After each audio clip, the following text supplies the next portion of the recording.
Welcome in, fellow Potterheads. Tonight, beneath the starry ceiling of the Great Hall, we will be going over magical tales from the wizarding world to guide you gently into the realm of dreams. Before we disappear behind the veil of dreams, take a moment to cast your support spell, tap the like button, and join our magical community by subscribing. Also, I'm curious what time it is in your corner of the wizarding world. Whether you're watching from California, Hogsmeade, or London, share your location in the comments below. Your participation will be greatly appreciated and helps our magical community grow stronger. Now, the time for incantations has passed. Dim your lights, find your most comfortable position, and prepare to be transported to the world of witchcraft and wizardry as we begin tonight's magical tales. Chapter 1. The Disobedience of Dobby the House Elf. Let's start the story with a small creature whose tremendous courage changed the course of wizarding history forever. In the quiet darkness of Number 4, Privet Drive, a young wizard named Harry Potter once received an unexpected visitor. A house elf named Dobby arrived with a warning, risking everything he held dear to protect a boy he had never met. This single act of disobedience would be the first of many that would eventually reshape our understanding of house elf magic, loyalty, and freedom. House elves have long served wizarding families, bound by ancient magic that compels their obedience. Their magic is different from that wielded by witches and wizards, more instinctive, more elemental, and in many ways more powerful. Yet for centuries, this power remained leashed by tradition and magical bindings. Dobby belonged to the Malfoy family, serving in their manor house where darkness festered and plans unfolded that would threaten the entire wizarding world. Unlike most house elves, who had been conditioned to find fulfillment in their servitude, Dobby possessed an unusual sense of justice. Perhaps it was because he witnessed too many disturbing conversations in the shadows of Malfoy Manor, or perhaps something in his nature simply rebelled against cruelty. The summer before Harry Potter's second year at Hogwarts, Dobby became aware of a plot involving an enchanted diary, a plot that would unleash horror upon Hogwarts' School of Witchcraft and Wizardry. Despite the magical compulsion to remain loyal to his masters, Dobby made an extraordinary decision. He would warn Harry Potter, the boy who had defeated the Dark Lord as an infant. Imagine the internal struggle within such a small being. With every independent thought, with every step toward disobedience, Dobby fought against the very magic that defined his existence. House elves who disobey their masters are compelled to punish themselves. The magic that binds them turns inward, causing them to inflict harm upon themselves for their transgressions. Yet still, Dobby appeared in Harry's bedroom that summer night, his large green eyes reflecting both terror and determination. With trembling hands and a quavering voice, he delivered his warning, and after each rebellious statement, each revelation that betrayed his master's confidence, he would throw himself against walls, bang his head on furniture, or attempt to iron his hands. This cycle of defiance and self-punishment illustrates the profound moral conflict at the heart of Dobby's character. Each act of disobedience was not merely rebellion, it was a magical battle fought within his own body and spirit.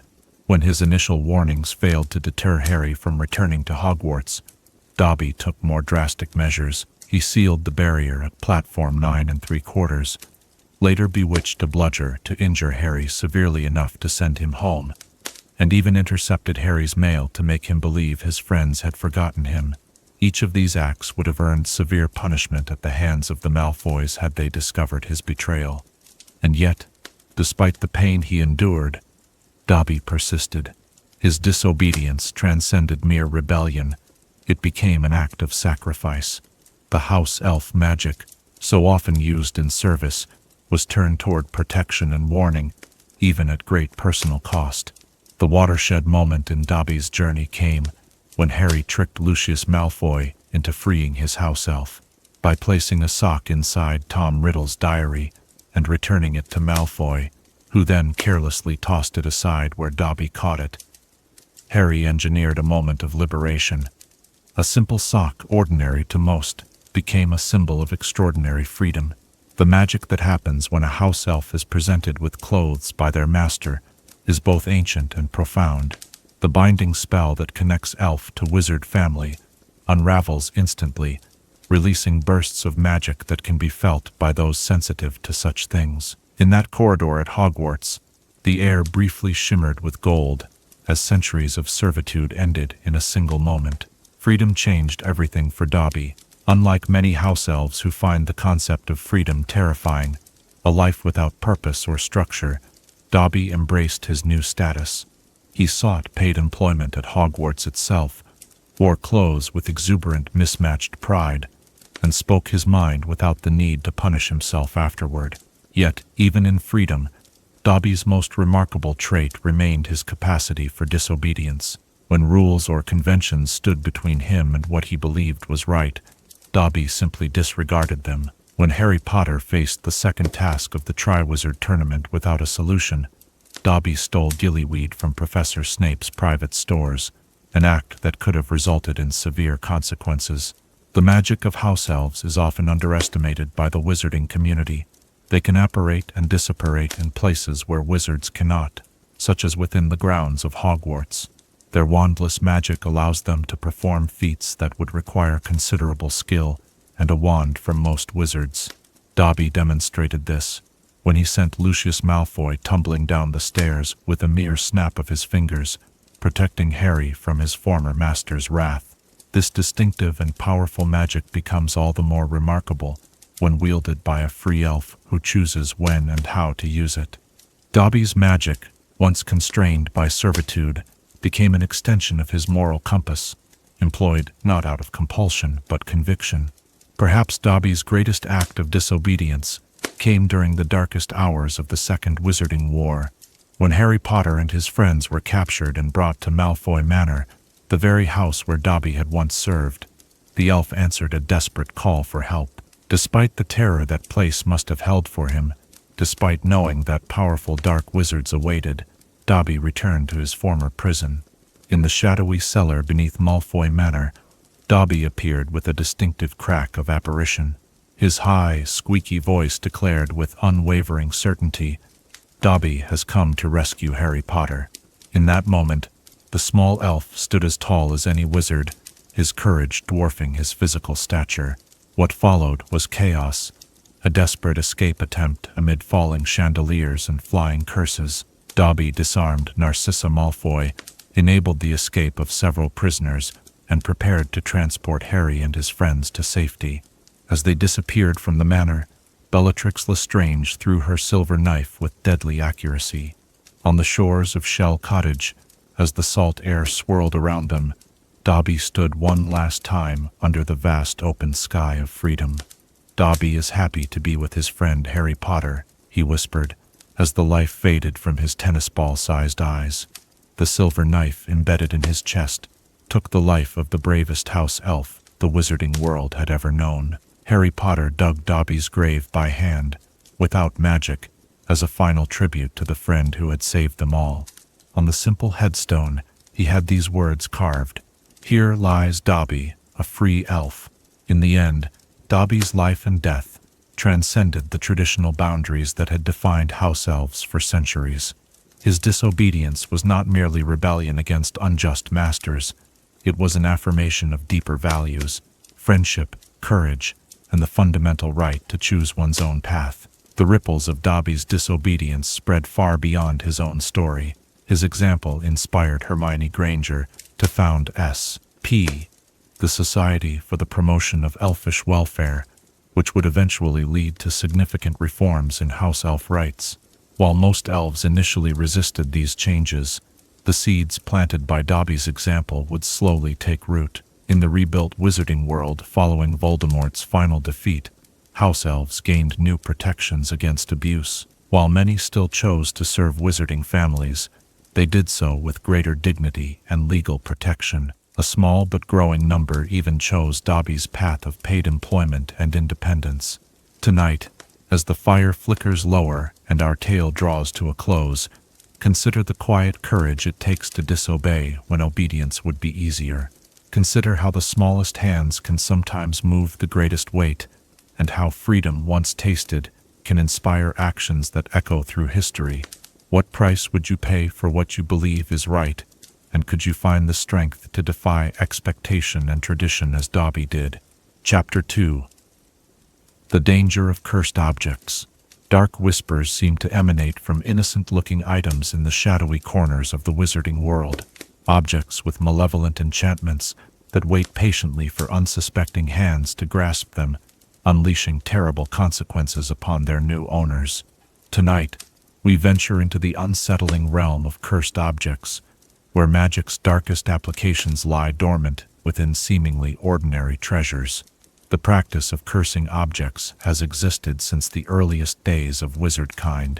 Ancient Egyptian wizards were perhaps the first to perfect the art, placing deadly enchantments on the treasures buried within pharaohs' tombs. Hieroglyphic spells would cause boils to erupt on the skin of tomb raiders, or conjure invisible serpents that would follow thieves back to their homes before striking. These early curses were straightforward in their malice, immediate and unmistakable in their effects. As magical knowledge evolved through the centuries, so too did the sophistication of cursed objects. The medieval period saw European dark wizards developing more insidious curses, ones that might not manifest immediately, but would gradually corrupt the victim over time. A jeweled music box from this era, currently secured in the Department of Mysteries, was said to play a haunting melody that would slowly drive listeners to madness, yet was so beautiful they could not bear to stop listening. The creation of a cursed object requires not only considerable magical skill, but also a particular darkness of intent. Unlike many magical items which may have dangerous properties as a side effect of their primary purpose, truly cursed objects are designed specifically to harm.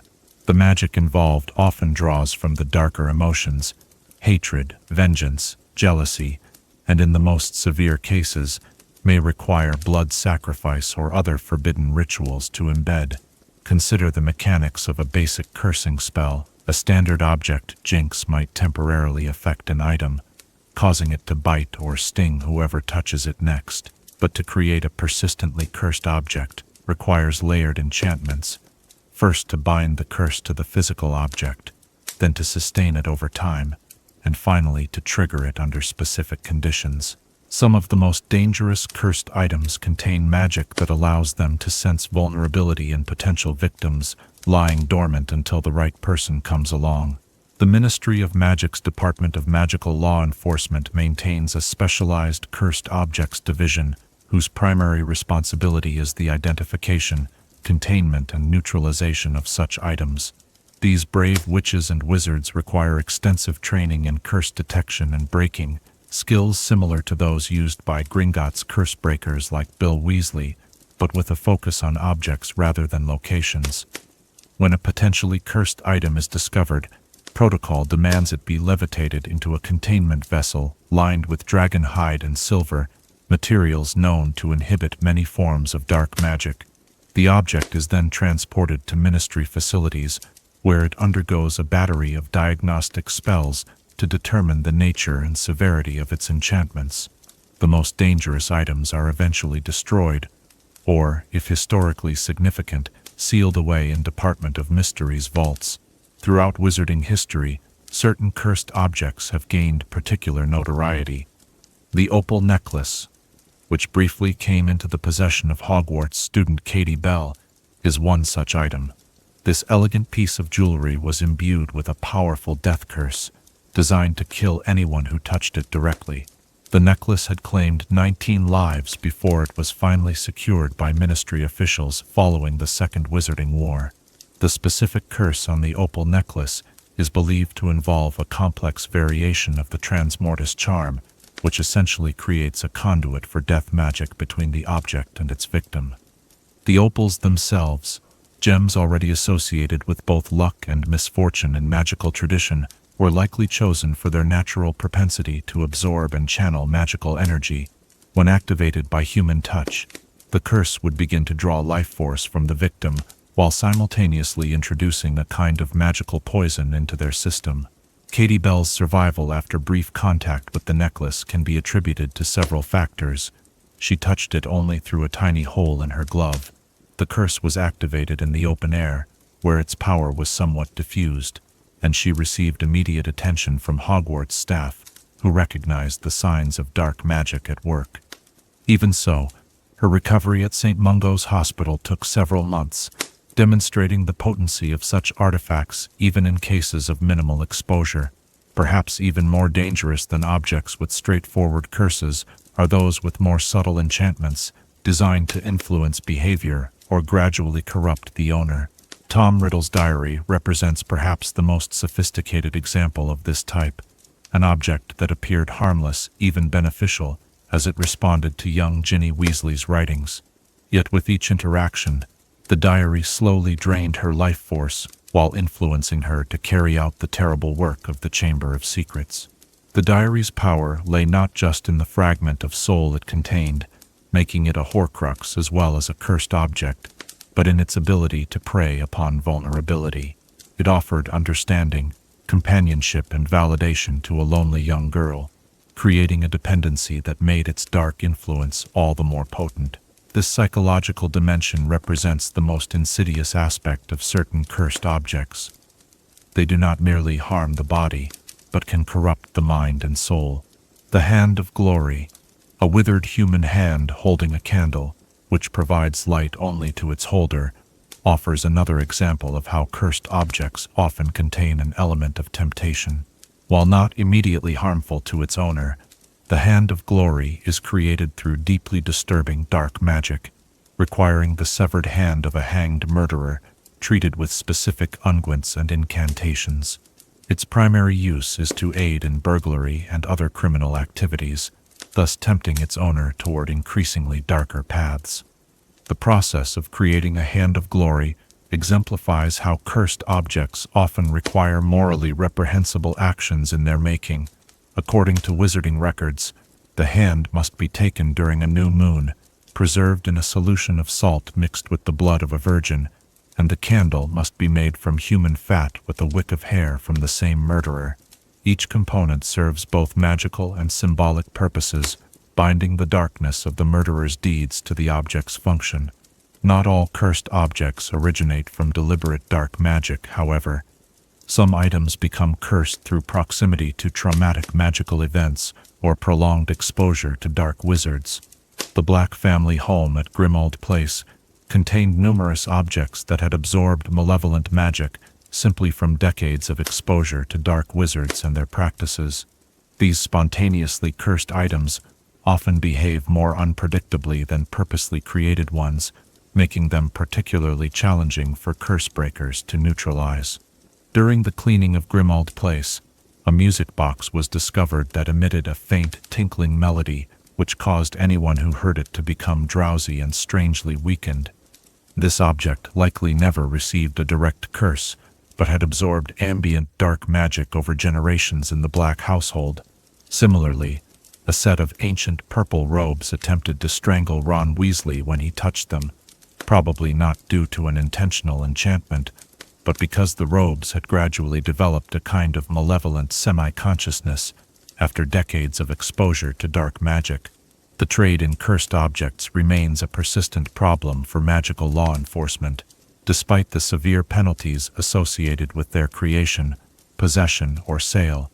A black market exists in less regulated areas of the wizarding world. Knockturn Alley's infamous shop, Borgin and Burkes, has been raided multiple times over the decades for allegedly dealing in such items, though the proprietors have generally managed to avoid serious legal consequences through various technicalities and bribes. Cursed objects from previous centuries pose a particular challenge, as they may not be recognized for what they are. A delicate silver teapot from the early 18th century, currently in ministry custody, appears completely ordinary until it is used to serve tea, at which point the beverage becomes fatally poisonous, regardless of its original composition. This teapot was responsible for the deaths of 7 witches and wizards over 3 centuries before its true nature was identified, as each new owner had no reason to connect the deaths to an seemingly innocent antique. The identification of cursed objects requires considerable skill and experience. Basic detection spells such as Specialist Revelio can identify if an object has been magically modified, but rarely reveal the specific nature of dark enchantments. More sophisticated spells like Maledictus Revelio or Obscurum Detegere are specifically designed to detect malevolent enchantments, causing cursed objects to glow with a distinctive purple-black aura when successfully cast. Physical signs can also help identify potentially cursed items, objects that seem unusually cold to the touch, that emit barely audible whispers or humming, or that cause inexplicable feelings of dread in their vicinity, often carry dark enchantments.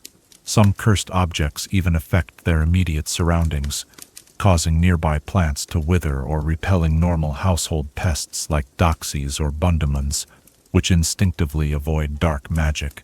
Aurors and curse breakers are trained to use specialized tools in their work with suspected cursed objects. Probity probes can detect concealment spells often used to hide the dark nature of cursed items, while secrecy sensors vibrate in the presence of dark magic. For particularly subtle curses, a rare substance called Thief's Downfall, similar to that used in the deepest vaults of Gringotts, can be employed to temporarily wash away concealment charms and reveal an object's true nature.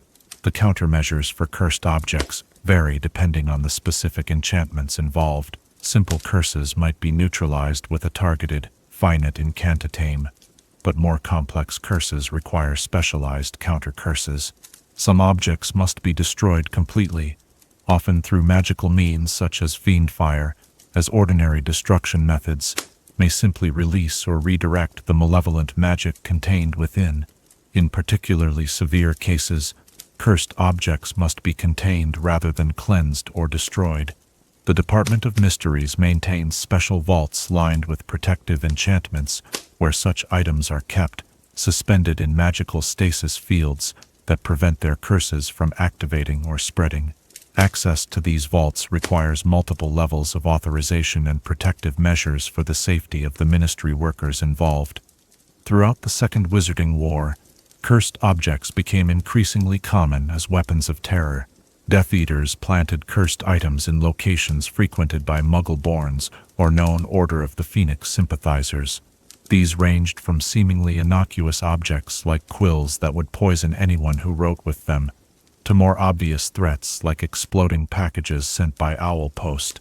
Mungo's ward for curse victims was consistently full during this dark period, with healers working tirelessly to counter the effects of increasingly ingenious dark enchantments. For the ordinary witch or wizard, the best protection against cursed objects remains vigilance and education. Hogwarts students receive instruction on recognizing potential signs of cursed objects in their defense against the dark arts classes, though the thoroughness of this education has varied considerably depending on the professor. The Department of Magical Law Enforcement also distributes informational pamphlets with titles like Dark Objects, How to Recognize the Dangers in Your Home, and Secondhand Shopping, ensuring your bargains aren't deadly. As our exploration of these dark artifacts draws to a close, the shadows in the room seem a little deeper, the ordinary objects around us charged with new potential. Perhaps you'll look more carefully at that antique silver brush on your dressing table, or wonder about the true provenance of the unusual chess set gathering dust in your attic. In a world where objects can be imbued with malevolent purpose, what everyday item might you now regard with a newfound wariness, and what ancient family heirloom might harbor secrets darker than you ever imagined? Chapter 3. The Uagadou School of Magic. Beneath the starlit skies of Africa, where ancient wisdom flows through the land like the great rivers themselves, stands a school of magic unlike any other in our world. Tonight, as moonlight streams through our window, let us journey to the mountains of the moon, where for thousands of years, young witches and wizards have learned the secrets of magic at Uagadou School, often overshadowed in European magical discourse by institutions like Hogwarts, Beauxbatons, and Durmstrang. Uagadou is actually the oldest of all the wizarding schools, predating the others by centuries, perhaps even millennia. Carved into the mountainside and shrouded in mist, The castle of Uagadou appears to float weightlessly among the clouds, an illusion so perfect that many Muggle mountaineers have passed by it without ever suspecting its existence. The Mountains of the Moon, or Wenzori Range as they are known to Muggles, stretch along the border between Uganda and the Democratic Republic of Congo. This remote and mystical location was chosen deliberately by the ancient African wizards who founded Uagadou, for the peaks are said to touch the realm of dreams, and at Uagadou, dreams are as important as waking thoughts. Unlike at Hogwarts, where children receive their acceptance letters by owl post, prospective Uagadou students are visited in their dreams by the Dream Messenger, a tiny, carved figurine that comes alive while they sleep. This messenger places a token in the child's hand, which remains there upon waking, a small, polished stone, inscribed with the Uagadou insignia. This token serves both as confirmation of acceptance and as a portkey that will transport the student to the school when the time comes. The dream-sending tradition reflects one of the core philosophical differences between African and European magical education. At Uagadou, the boundary between the conscious and unconscious mind is considered permeable and artificial. Dreams are respected as a source of insight, prophecy, and even a realm where magic can be practiced and refined. The architecture of Uagadou emphasizes this connection between realms. Unlike the solid stone walls of Hogwarts, parts of Uagadou's structure seem to phase between solidity and mist. Corridors might appear endless one moment, then open into vast chambers the next. The great central dome of the school is crafted from a material similar to opal, refracting sunlight during the day and starlight at night, creating ever-changing patterns that students learn to read as part of their divination studies. Water flows throughout the school in channels inspired by ancient African irrigation systems. These waterways serve both practical and magical purposes, cooling the building, providing drinking water, and carrying enchantments throughout the structure. At certain points, the water flows upward against gravity or forms perfect spheres suspended in midair, demonstrations of the school's mastery over elemental magic. Perhaps the most striking difference between Uagadou and European schools of magic is the approach to wand lore. While European wizards have relied on wands as focusing tools for centuries, Uagadou students traditionally perform magic with their fingers or through various gestures. This wandless tradition predates the invention of the wand and represents a more direct connection between the wizard's intent and magical outcome. Young students at Uagadou begin their education by learning to feel the flow of magic within themselves, visualizing it as currents of energy that can be directed through precise movements. While this method initially produces less consistent results than wand usage, by their final years, Uagadou students typically demonstrate remarkable precision and power in their spellcasting. The curriculum at Uagadou places special emphasis on astronomy, alchemy, and self-transfiguration. The school's elevated position in the mountains provides an unparalleled view of the night sky, and students spend many evenings studying celestial patterns from observation platforms set around the castle perimeter. These astronomy lessons incorporate both scientific understanding and the rich astronomical traditions of various African cultures. Uagadou's expertise in self-transfiguration is particularly renowned throughout the wizarding world. The school has produced more registered animagi in the last century than all other wizarding schools combined. This proficiency stems from the school's holistic approach to understanding the relationship between mind, body, and magic. Unlike at Hogwarts, where transfiguration progresses from simple objects to more complex transformations, Uagadou students begin with self-transformation, changing hair color or finger length, before moving to external objects. This inside-out approach is believed to foster a deeper understanding of the fundamental principles of transfiguration. The school's alchemy program draws on ancient Egyptian magical knowledge, as well as traditions from across the African continent. Uagadou alchemists are known for their expertise in mineral transmutation and medicinal potions that incorporate regional magical plants unknown to European herbologists. Their unique approach to alchemy emphasizes harmony with natural elements rather than domination over them. The division of students at Uagadou differs from the house system employed at Hogwarts. Rather than being sorted according to personality traits, students at Uagadou are grouped by phases of the moon under which they were born. These lunar houses, new moon, crescent, half, gibbous, and full, each have their own dormitories and traditions, but students regularly mix for classes and social activities. Each lunar house is associated with different magical affinities. New moon students often excel at subtle magic like enchantments and illusions, while full moon students typically demonstrate aptitude for more powerful, transformative magic. These associations are not treated as limitations, but as starting points for exploration, with students encouraged to develop balanced magical abilities regardless of their lunar house. The relationship between Uagadou and the surrounding magical communities is deeply integrated. Unlike Hogwarts, which maintains some separation from Hogsmeade Village, Uagadou regularly welcomes local magical practitioners to share their knowledge with students. These visiting teachers might include traditional healers, magical craftspeople, or specialists in particular branches of magic unique to specific African regions. This approach recognizes that while formal magical education is valuable, much wisdom resides in practitioners who may never have attended a magical school themselves. By honoring these diverse traditions, Uagadou ensures that ancient magical practices are preserved alongside more standardized magical theory. The grounds surrounding Uagadou are as magnificent as the school itself. Terraced gardens cascade down the mountainside, containing magical plants from across the African continent. These gardens serve as outdoor classrooms for herbology lessons and as sources of ingredients for potions.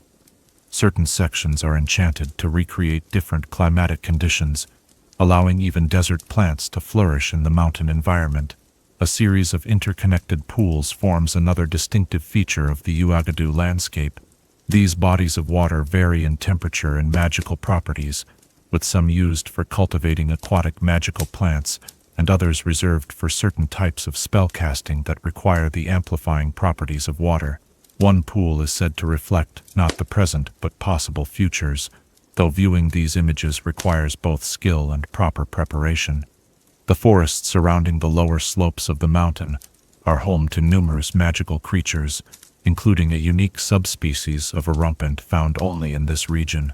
These forests serve as practical classrooms for care of magical creatures lessons, and older students undertake supervised expeditions to study and interact with the magical fauna in their natural habitats. Daily life at Uagadou follows rhythms quite different from those at European wizarding schools. The school day begins before dawn with meditation sessions designed to center students' magical energy. Classes are scheduled around natural light cycles, with subjects requiring precision and focus taught during morning hours, while more creative and free-form magical practices are reserved for afternoons. Meals at Uagadou feature magical and non-magical dishes from across Africa, prepared with ingredients from the school gardens and through trade with magical communities throughout the continent. Certain traditional foods are enhanced with beneficial magical properties, fruits that temporarily sharpen mental acuity, or bread baked with herbs that promote magical recovery after particularly demanding spell work. During the full moon, regular classes at Uagadou are suspended for a night of specialized magical instruction. Students gather on the uppermost terraces of the school to practice magic that draws on lunar energy. These sessions include advanced lessons in astronomy, ritual magic that varies according to traditional practices from different African regions, and for the most advanced students, supervised attempts at self-transfiguration. The school's approach to magical education emphasizes the interconnectedness of all magical disciplines. Rather than treating subjects as distinct categories as is common in European schools, Uagadou professors demonstrate how elements of transfiguration relate to potions, how charms connect to astronomy, and how defense against the dark arts incorporates principles from all other magical fields. This integrated approach extends to the relationship between magic and ethics. At Uagadou, students don't merely learn spells and their applications, they explore the responsibilities that come with magical power. Ancient African philosophical traditions inform discussions about the proper use of magic, with an emphasis on community benefit rather than individual achievement. The relationship between Uagadou and magical governance in Africa is complex and varies by region. Unlike Europe, with its clearly defined ministries of magic, magical governance in Africa has historically operated through councils of elders, hereditary magical authorities, or other traditional structures. Uagadou maintains diplomatic ties with all these various forms of magical leadership, adapting its policies and admissions to respect regional differences. In recent centuries, Uagadou has become more connected with the global magical community, participating in magical educational conferences and research exchanges. However, the school maintains a certain reserve, carefully guarding its most ancient magical traditions from dilution or misappropriation. Uagadou graduates are particularly valued in fields requiring wandless magic, precision in self-transfiguration, or expertise in astronomy. Many go on to become animagi, contributing to magical research in this complex field. Others apply their alchemical knowledge to develop new magical substances or healing techniques. Some return to their communities as magical leaders or educators, passing down both formal knowledge and local magical traditions. The international reputation of Uagadou has grown steadily over the past century, with European and American magical institutions increasingly recognizing the depth and sophistication of African magical traditions. Exchange programs now exist between Uagadou and several other magical schools, though administrative differences and the challenge of adapting to wandless magic often make these exchanges challenging for non-African students. Despite this growing recognition, much about Uagadou remains mysterious to outsiders. The school guards its secrets carefully, particularly the most ancient forms of magic that have been preserved through millennia.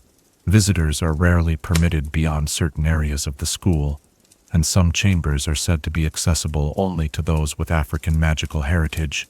Among these closely guarded traditions are methods for communing with ancestral spirits, techniques for weather magic of extraordinary subtlety and power, and forms of protective enchantment that operate on principles entirely different from the European Protego family of spells. These magical traditions are taught only to students who demonstrate both the necessary magical aptitude and the wisdom to use such knowledge responsibly. As our journey to this ancient place of learning draws to a close, the mists seem to gather more thickly around the floating castle, gradually obscuring it from our view. The mountains of the moon keep their secrets well, and Uagadou itself remains partially hidden, even in the magical imagination, a reminder that our knowledge of magic is always incomplete, always evolving. In the quiet darkness, as the image of Uagadou fades like a dream upon waking, consider this: what hidden forms of magic might exist in traditions unfamiliar to you, and how might your understanding of magic transform if you were to study beneath those floating stones, learning to cast spells with a gesture rather than a wand. Chapter 4. The Loud Message of a Howler. The gentle scritch-scratch of quills against parchment has long been the comforting soundtrack of wizarding correspondence. Letters carried by owls, notes passed in class, and messages sent through fireplaces all whisper with the quiet intimacy of written words. But there exists a form of magical communication that shatters this tranquility with deliberate force. A crimson envelope that strikes dread into the hearts of recipients throughout the wizarding world. Tonight, let us unfold the history and magic of the Howler, a message that refuses to be ignored.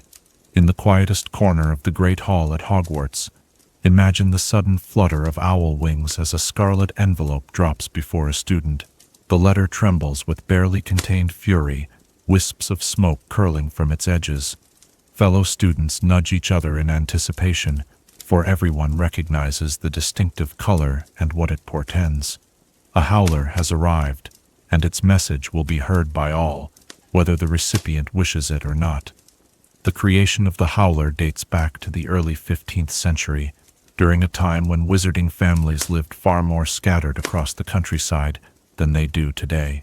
Communication between magical communities was challenging, and urgent messages sometimes required more than the standard letter could convey. Elfrida Clegg, then chieftainess of the Wizards' Council, is credited with developing the first Howler as a means to deliver official reprimands to council members who missed crucial meetings. Clag's innovation combined a voice-capturing charm with an amplification hex and a timed combustion spell. The result was a letter that would verbally deliver its message at many times its original volume before destroying itself, ensuring both that the message would be heard and that no physical evidence would remain afterward. Originally called Clag's Clamorer, the spell gradually acquired the more memorable nickname Howler as it entered common usage. The fundamental magic of a howler involves several layers of sophisticated spell work. The primary enchantment captures the sender's voice, not merely their words, but the exact tone, emotion, and vocal inflections. This is accomplished through a variant of the same charm used in recordatio devices, magical objects similar to Muggle voice recorders. The spell binds the voice to the parchment temporarily, creating a kind of suspended animation of sound. The second layer of enchantment involves an amplification hex that increases the volume of the recorded voice exponentially.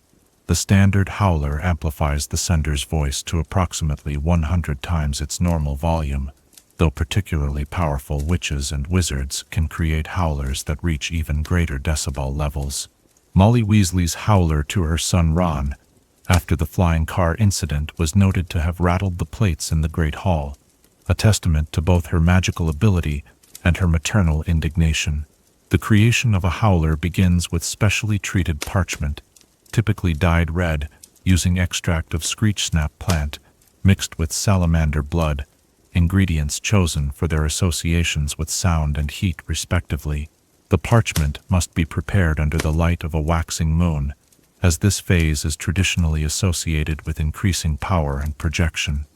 While commercially prepared howler parchment is available in stationery shops like Scriven Shafts in Hogsmeade, many wizarding families still prefer to prepare their own, believing that homemade howlers carry more emotional impact. Once the parchment is prepared, the sender writes their message as they would a normal letter. The key difference comes in the sealing process.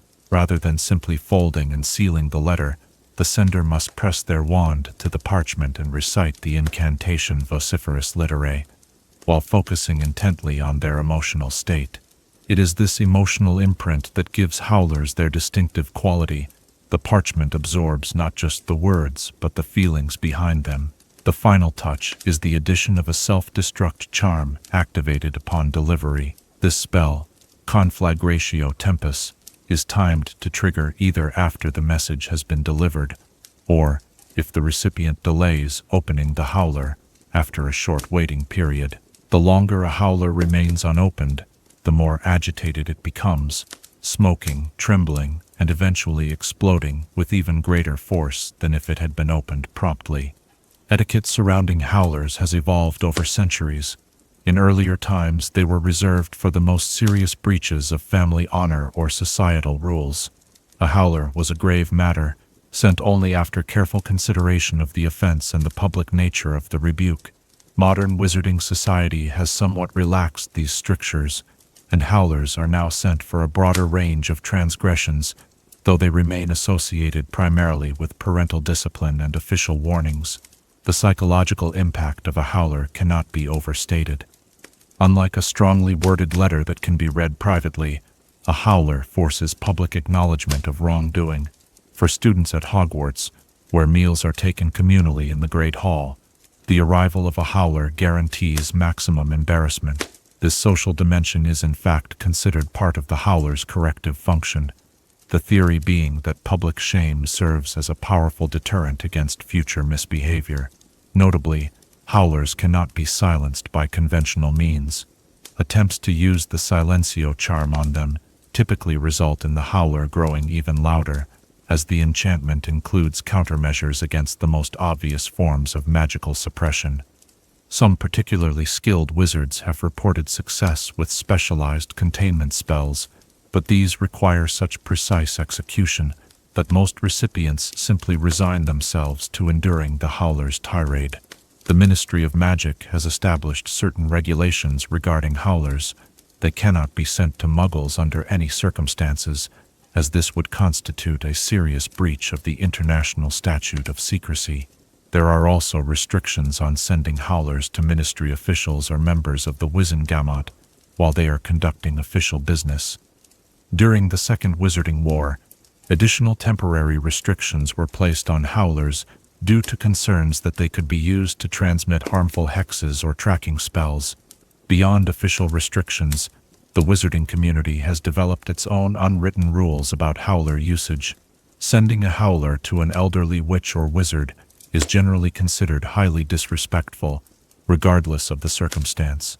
Similarly, howlers are rarely sent in cases of bereavement or serious illness, as the emotional distress they cause would be inappropriate in such situations.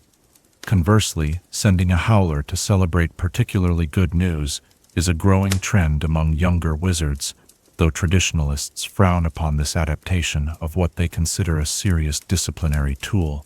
Professionally, certain magical occupations regularly employ modified versions of howlers. The Department of Magical Law Enforcement uses official warning howlers that are enchanted with tracking spells to ensure delivery to even the most evasive recipients. Mungo's hospital maintains a system of emergency notification howlers that override even silencing wards to alert off-duty healers about medical crises. These specialized howlers are typically distinguished by variations in color: navy blue for ministry notifications and lime green for St. Mungo's alerts.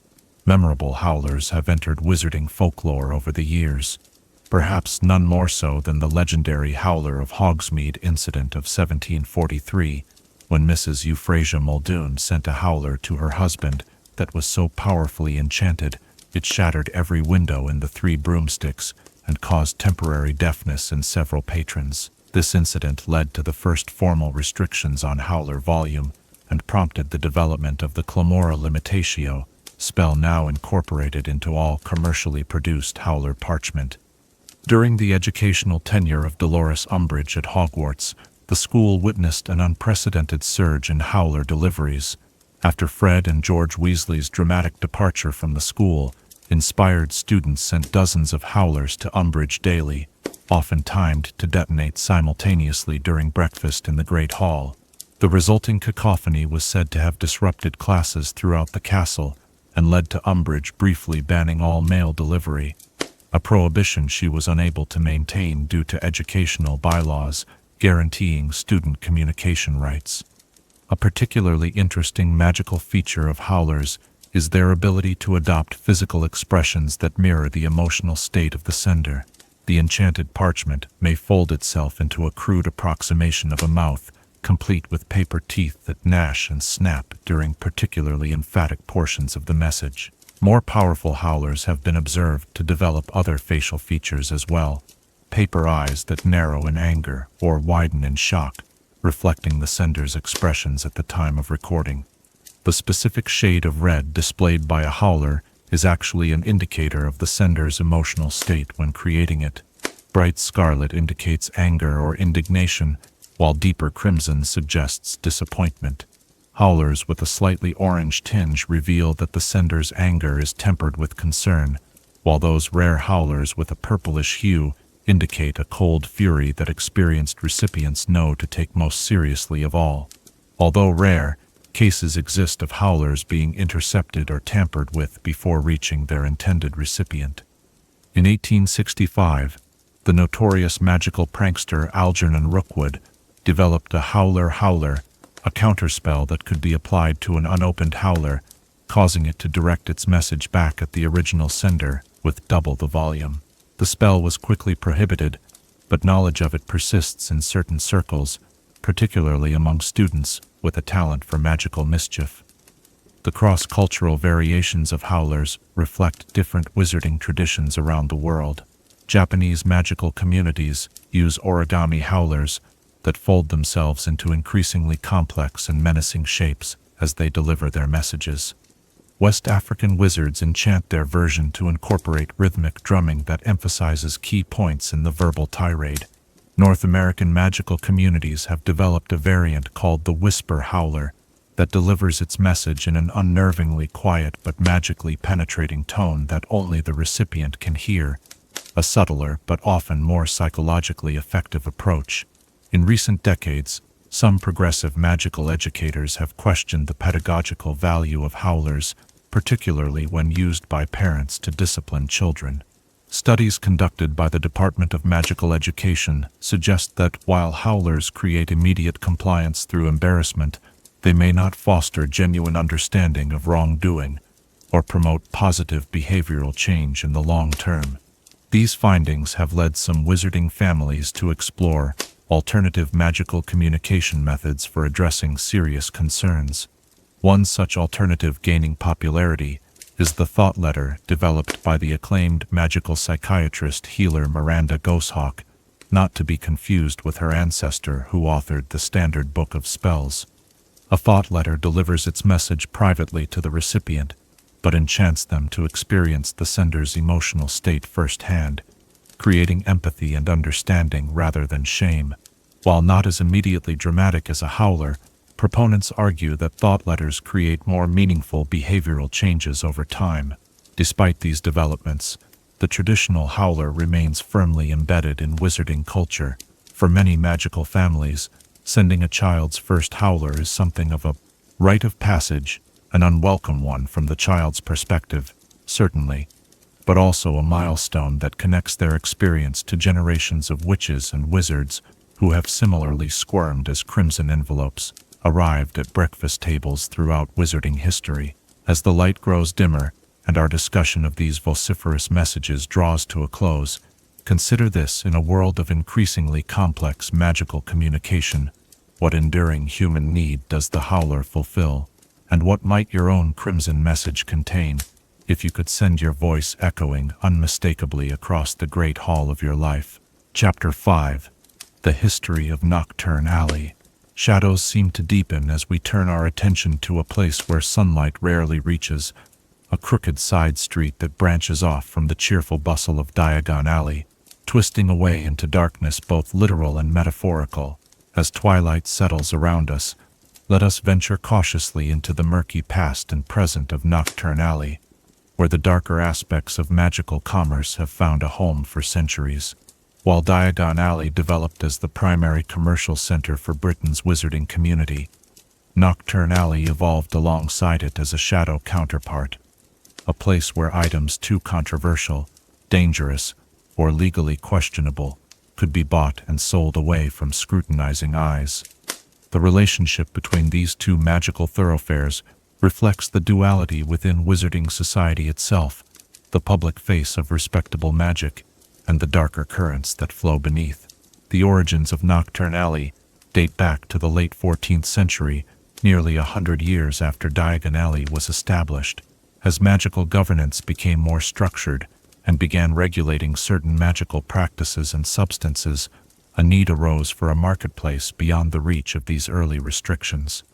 What began as a collection of temporary stalls set up in the narrow passage behind Diagon Alley gradually solidified into permanent shops as demand for less regulated magical goods increased.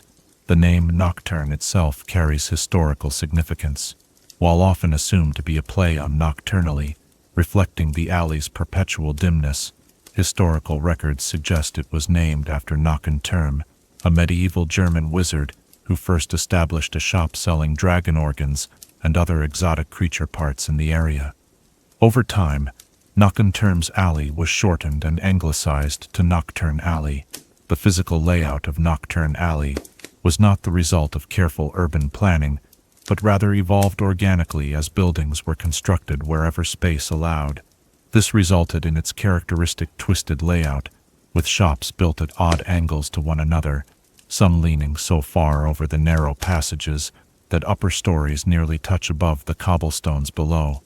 This haphazard arrangement creates numerous shadowy recesses and hidden corners, architectural features that suited the secretive nature of the businesses that took root there.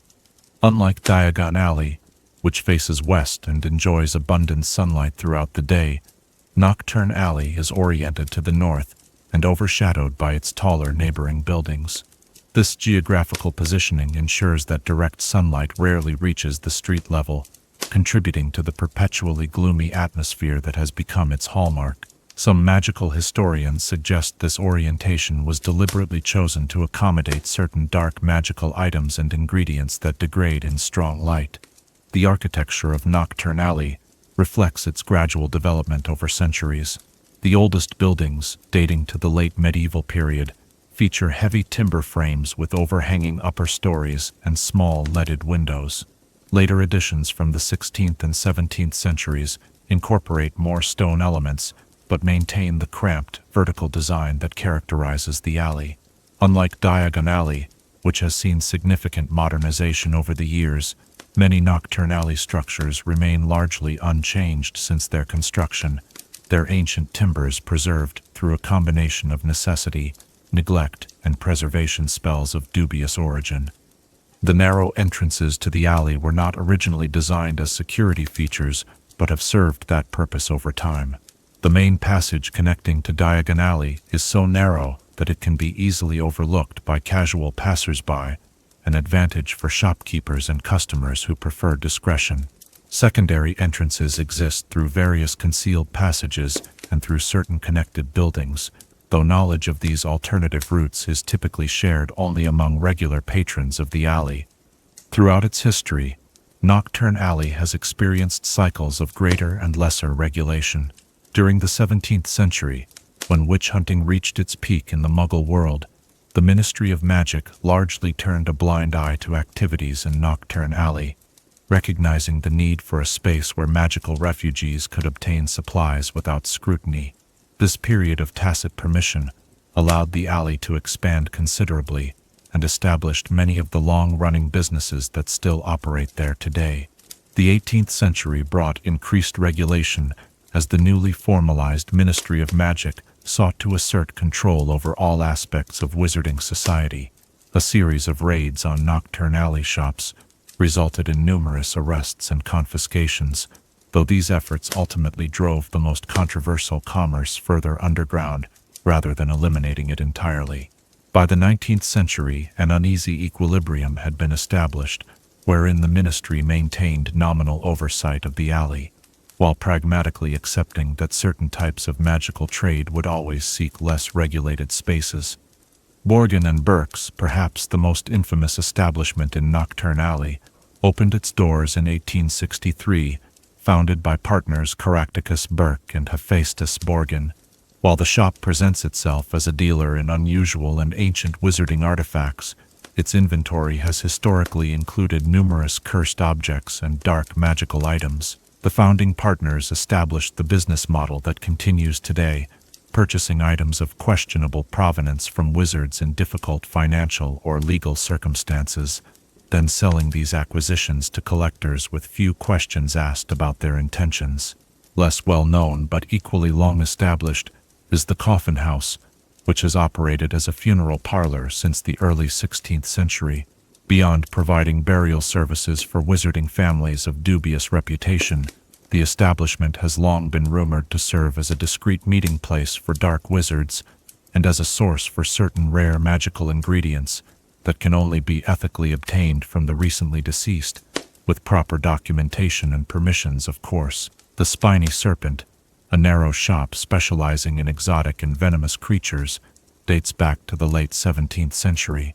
Originally focusing on serpents for use in potions and dark rituals, it has expanded its inventory over the centuries to include various dangerous magical insects, rare parasites, and even, if rumors are to be believed, occasionally trafficked eggs of protected magical species. Ministry raids have resulted in temporary closures over the years, but the shop invariably reopens, its proprietors having mastered the art of maintaining inventories that skirt the boundaries of legality without clearly crossing them. Moribunds, a shop specializing in flesh-eating slug, repellent, and other pest control measures for the darker varieties of magical pests, presents itself as a legitimate business providing necessary services. However, local rumors suggest that some of its more potent pest control solutions are equally effective against beings of near-human intelligence, and certain backroom transactions cater to clients with problems beyond the merely verminous. The White Wyvern pub serves as the social heart of Knockturn Alley, providing a gathering place for the various shopkeepers, residents, and regular visitors.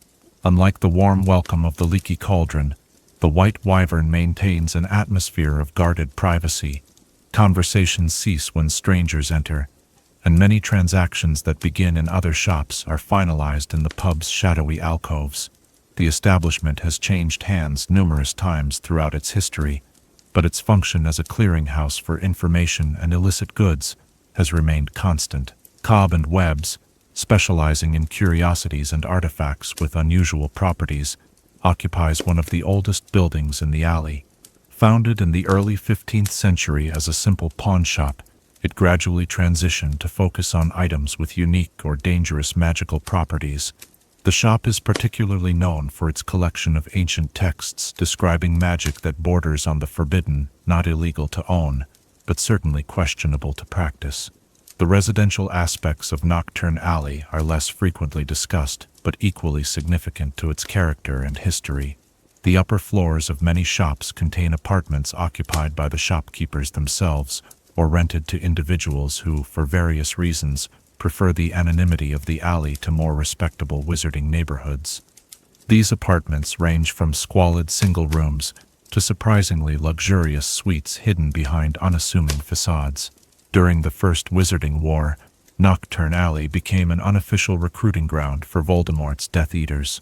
The Dark Lord's followers would frequent establishments like the White Wyvern, identifying potential sympathizers and gradually drawing them into their circle. Ministry attempts to monitor these activities were largely unsuccessful, as the close-knit community of the alley quickly identified and isolated suspected informants.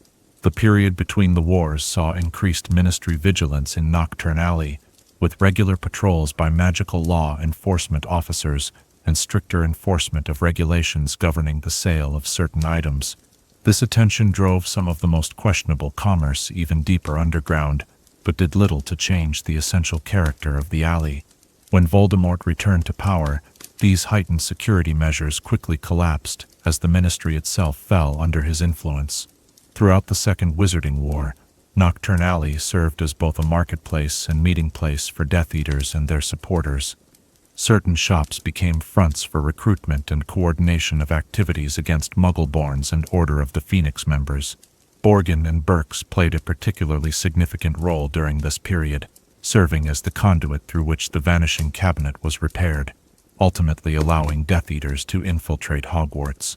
Following Voldemort's defeat, the Ministry of Magic under Kingsley Shacklebolt launched the most comprehensive cleanup effort in Knockturn Alley's history. Numerous shops were closed, contraband was seized, and several proprietors faced criminal charges for their collaboration with the Death Eater regime. However, as with previous enforcement efforts, the alley proved remarkably resilient. While the most egregious offenders were removed, the essential character of Knockturn Alley as a marketplace for the magical fringe remained intact. Despite its notorious reputation, it would be overly simplistic to characterize Knockturn Alley as merely a den of dark wizards and criminals. Throughout its history, the alley has also served as a refuge for those who exist at the margins of wizarding society. Rewolves seeking ingredients for Wolfsbane potion, when more reputable apothecaries refused to serve them. Witches and wizards with disfigurements or magical maladies that make them unwelcome in more public spaces, and practitioners of unusual or foreign magic that, while not dark, falls outside mainstream British wizarding traditions. For many of these marginalized individuals, Knockturn Alley offers a rare space where they can conduct their affairs without the stares and whispers they might encounter elsewhere. The alley operates on an unspoken code wherein one's business is one's own, and personal histories remain unquestioned as long as certain boundaries are respected. This aspect of Knockturn Alley, its function as a sanctuary for the unconventional, is rarely acknowledged in official histories, but represents an important facet of its enduring place in wizarding society. The economic ecosystem of Knockturn Alley operates somewhat independently from the mainstream wizarding economy. While galleons, sickles, and nuts are accepted in all establishments, barter systems and alternative currencies also flourish. Rare ingredients might be exchanged for services, information treated as valuable commodity, and certain transactions conducted through complex arrangements of favors and obligations that create webs of indebtedness stretching back generations. The relationship between Knockturn and Diagon Alleys has evolved over centuries into a complex symbiosis. While publicly disavowed by the respectable businesses of Diagon Alley, the proximity of Knockturn provides a convenient outlet for items that reputable shops cannot openly sell, but for which demand persists.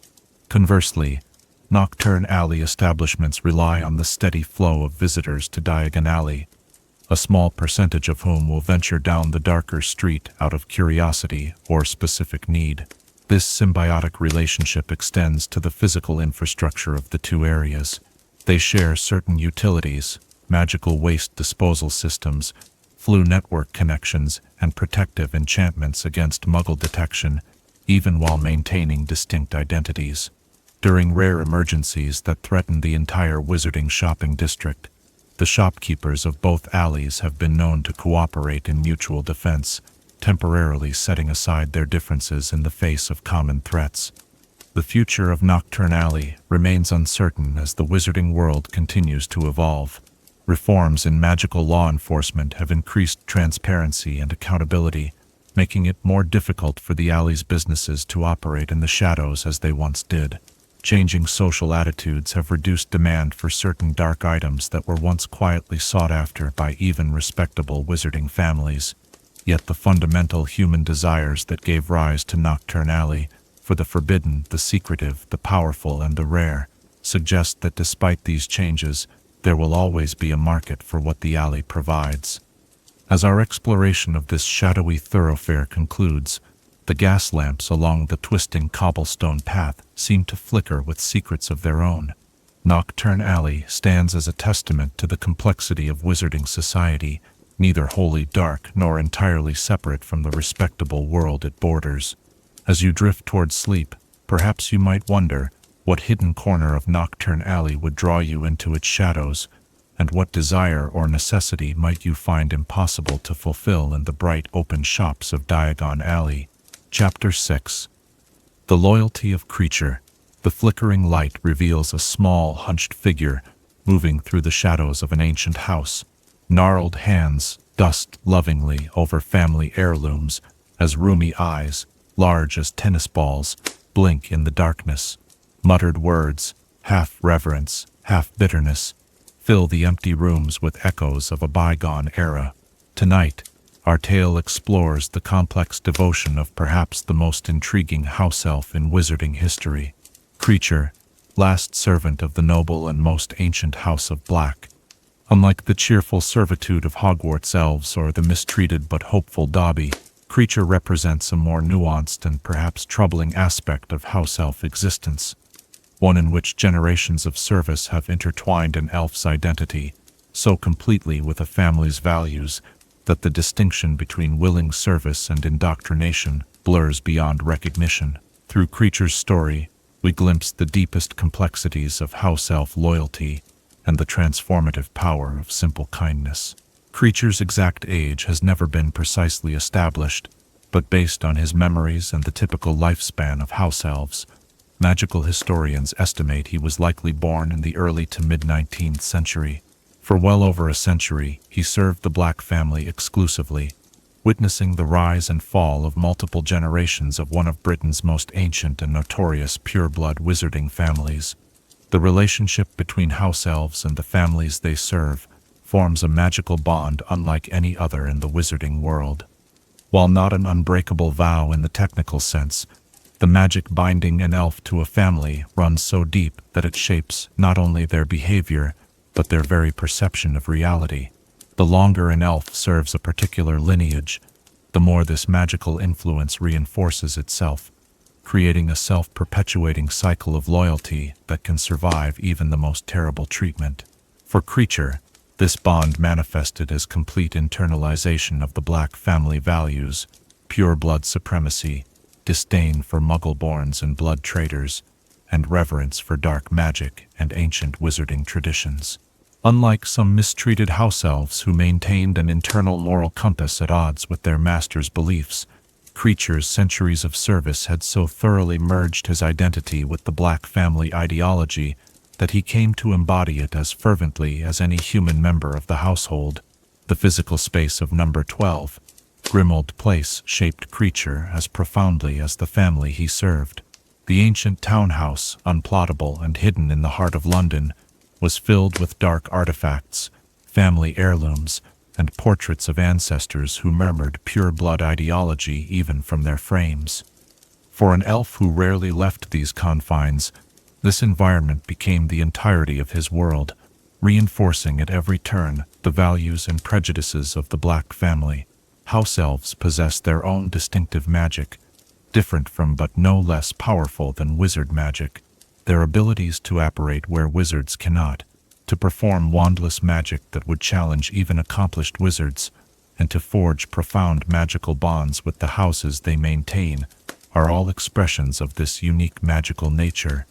For Kreacher, these abilities were channeled into maintaining Grimmauld Place even as the Black family dwindled around him, preserving both the physical structure and, more importantly, what he perceived as the family's legacy.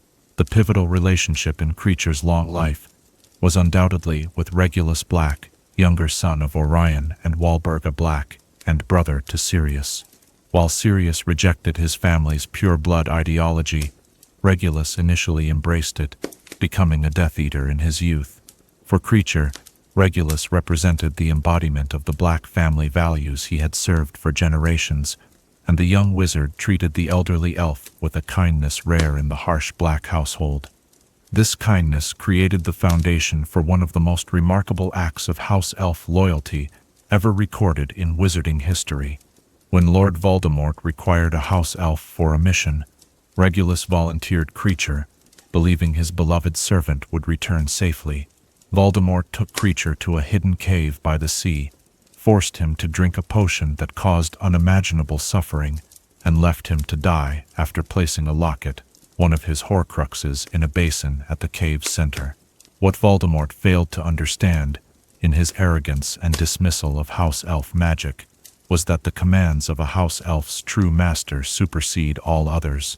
Regulus had ordered Kreacher to return after completing Voldemort's task, and so the elf was able to apparate out of the cave, despite the powerful enchantments meant to prevent escape. This ability, to apparate where wizards cannot, represents one of the most significant and frequently underestimated aspects of house elf magic. Upon learning how Voldemort had treated his house elf, and suspecting the true nature of the locket, Regulus underwent a profound moral transformation. The young Death Eater ordered Kreacher to take him to the cave, where he drank the torturous potion himself, retrieved the Horcrux, and replaced it with a fake containing a note to Voldemort. Before the Inferi in the lake claimed him, Regulus's final command to Kreacher was to leave without him, destroy the locket, and never tell his family what had happened. The psychological impact of these events on Kreacher was devastating. Bound by Regulus's final order to never tell the family, he was forced to maintain silence, even as Walburga Black called for her missing son. Unable to complete the task of destroying the locket, which resisted all his attempts, Kreacher was caught in an impossible situation, magically prevented from sharing his burden, yet unable to fulfill his master's final wish. This unresolvable conflict likely contributed to the bitterness and instability that characterized him when the Order of the Phoenix later occupied Grimmauld Place. As the Black family died out around him, Regulus gone, Walburga eventually passing away, Sirius in Azkaban, Kreacher remained alone in the decaying house, maintaining his vigil over the family treasures and keeping company with the portrait of Walburga, whose magical imprint continued to reinforce the pure blood values and hatred of outsiders that Kreacher had internalized. In this isolation, with only the memories of past glory and the echoing prejudices of painted ancestors, Kreacher's mental state deteriorated further. The arrival of the Order of the Phoenix at Grimmauld Place represented, from Kreacher's perspective, nothing less than an invasion of his sanctuary by the very people the Blacks had most despised: blood traders, Muggleborns, and werewolves. Worse still, they were led by Sirius Black, the family member who had rejected everything Kreacher had devoted his life to preserving. The elf's hostility toward the Order members was not merely the bitterness of an ill-treated servant, but the rage of a guardian witnessing the desecration of all he held sacred. The relationship between Sirius and Kreacher represents one of the most tragic failures of understanding in the wizarding world. Sirius, who had suffered immensely under his family's pure-blood fanaticism, saw in Kreacher a living embodiment of the ideology he had fled. Unable to separate the elf from the values he espoused, Sirius treated Kreacher with contempt and dismissal. Kreacher, in turn, saw in Sirius the betrayal of the family he had served faithfully for generations. This mutual antipathy created a dangerous situation. House elves, despite their servitude, possess significant autonomy in how they interpret and execute orders. When commanded to get out by an irritated Sirius, Kreacher interpreted this ambiguous order in a way that allowed him to leave Grimmauld Place temporarily. Enough time to seek out Narcissa Malfoy, a black by birth, and provide information that ultimately contributed to Sirius's death at the Department of Mysteries. The turning point in Kreacher's long and troubled existence came through an act of simple kindness from an unexpected source. Harry Potter. After inheriting Grimmauld Place and Kreacher from his godfather, Harry made a decision that would transform the ancient elf's life. Despite their bitter history, Harry gave Kreacher the fake locket that Regulus had left in the cave, a tangible reminder of the master Kreacher had truly loved, and the sacrifice that had gone unacknowledged for so many years. This seemingly small gesture accomplished what centuries of magical binding could not. It earned Kreacher's genuine loyalty. By acknowledging Regulus's sacrifice and Kreacher's role in this untold story, Harry validated the elf's devotion to the only member of the Black family who had shown him true kindness. The transformation in Kreacher following this act was remarkable. His appearance became cleaner, his manner more polite, and his attitude toward Harry and his friends shifted from hostile to attentive. The magical nature of this transformation reveals something profound about house elf psychology. Their magic responds not just to commands but to emotional connections. When Harry acknowledged the truth of Kreacher's past suffering and Regulus's heroism, he created a new foundation for their relationship, one based on mutual respect rather than magical compulsion. This earned loyalty proved far more powerful than the enforced servitude that had bound Kreacher to the Black family for generations. This transformation reached its culmination during the Battle of Hogwarts, when Kreacher led the Hogwarts house elves into combat against the Death Eaters. The ancient elf who had once treasured a locket containing a fragment of Voldemort's soul now fought against the Dark Lord's forces, wielding a cleaver and rallying his fellow elves, with cries of "Fight for Master Regulus! Fight for brave Master Regulus!" This battle cry reveals the continuity in Kreacher's loyalty. His devotion to Harry had not replaced, but rather extended his love for Regulus. The two young wizards linked in the elf's mind by their shared opposition to Voldemort and their kindness toward himself. The years following the Battle of Hogwarts brought a peace Kreacher had never known in his long life.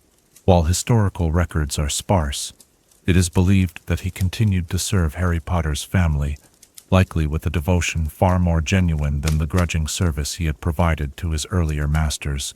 Some accounts suggest that in his final years, Kreacher would often be found telling young wizard children the story of Master Regulus's sacrifice, at last able to share the truth he had been forbidden to speak for so long.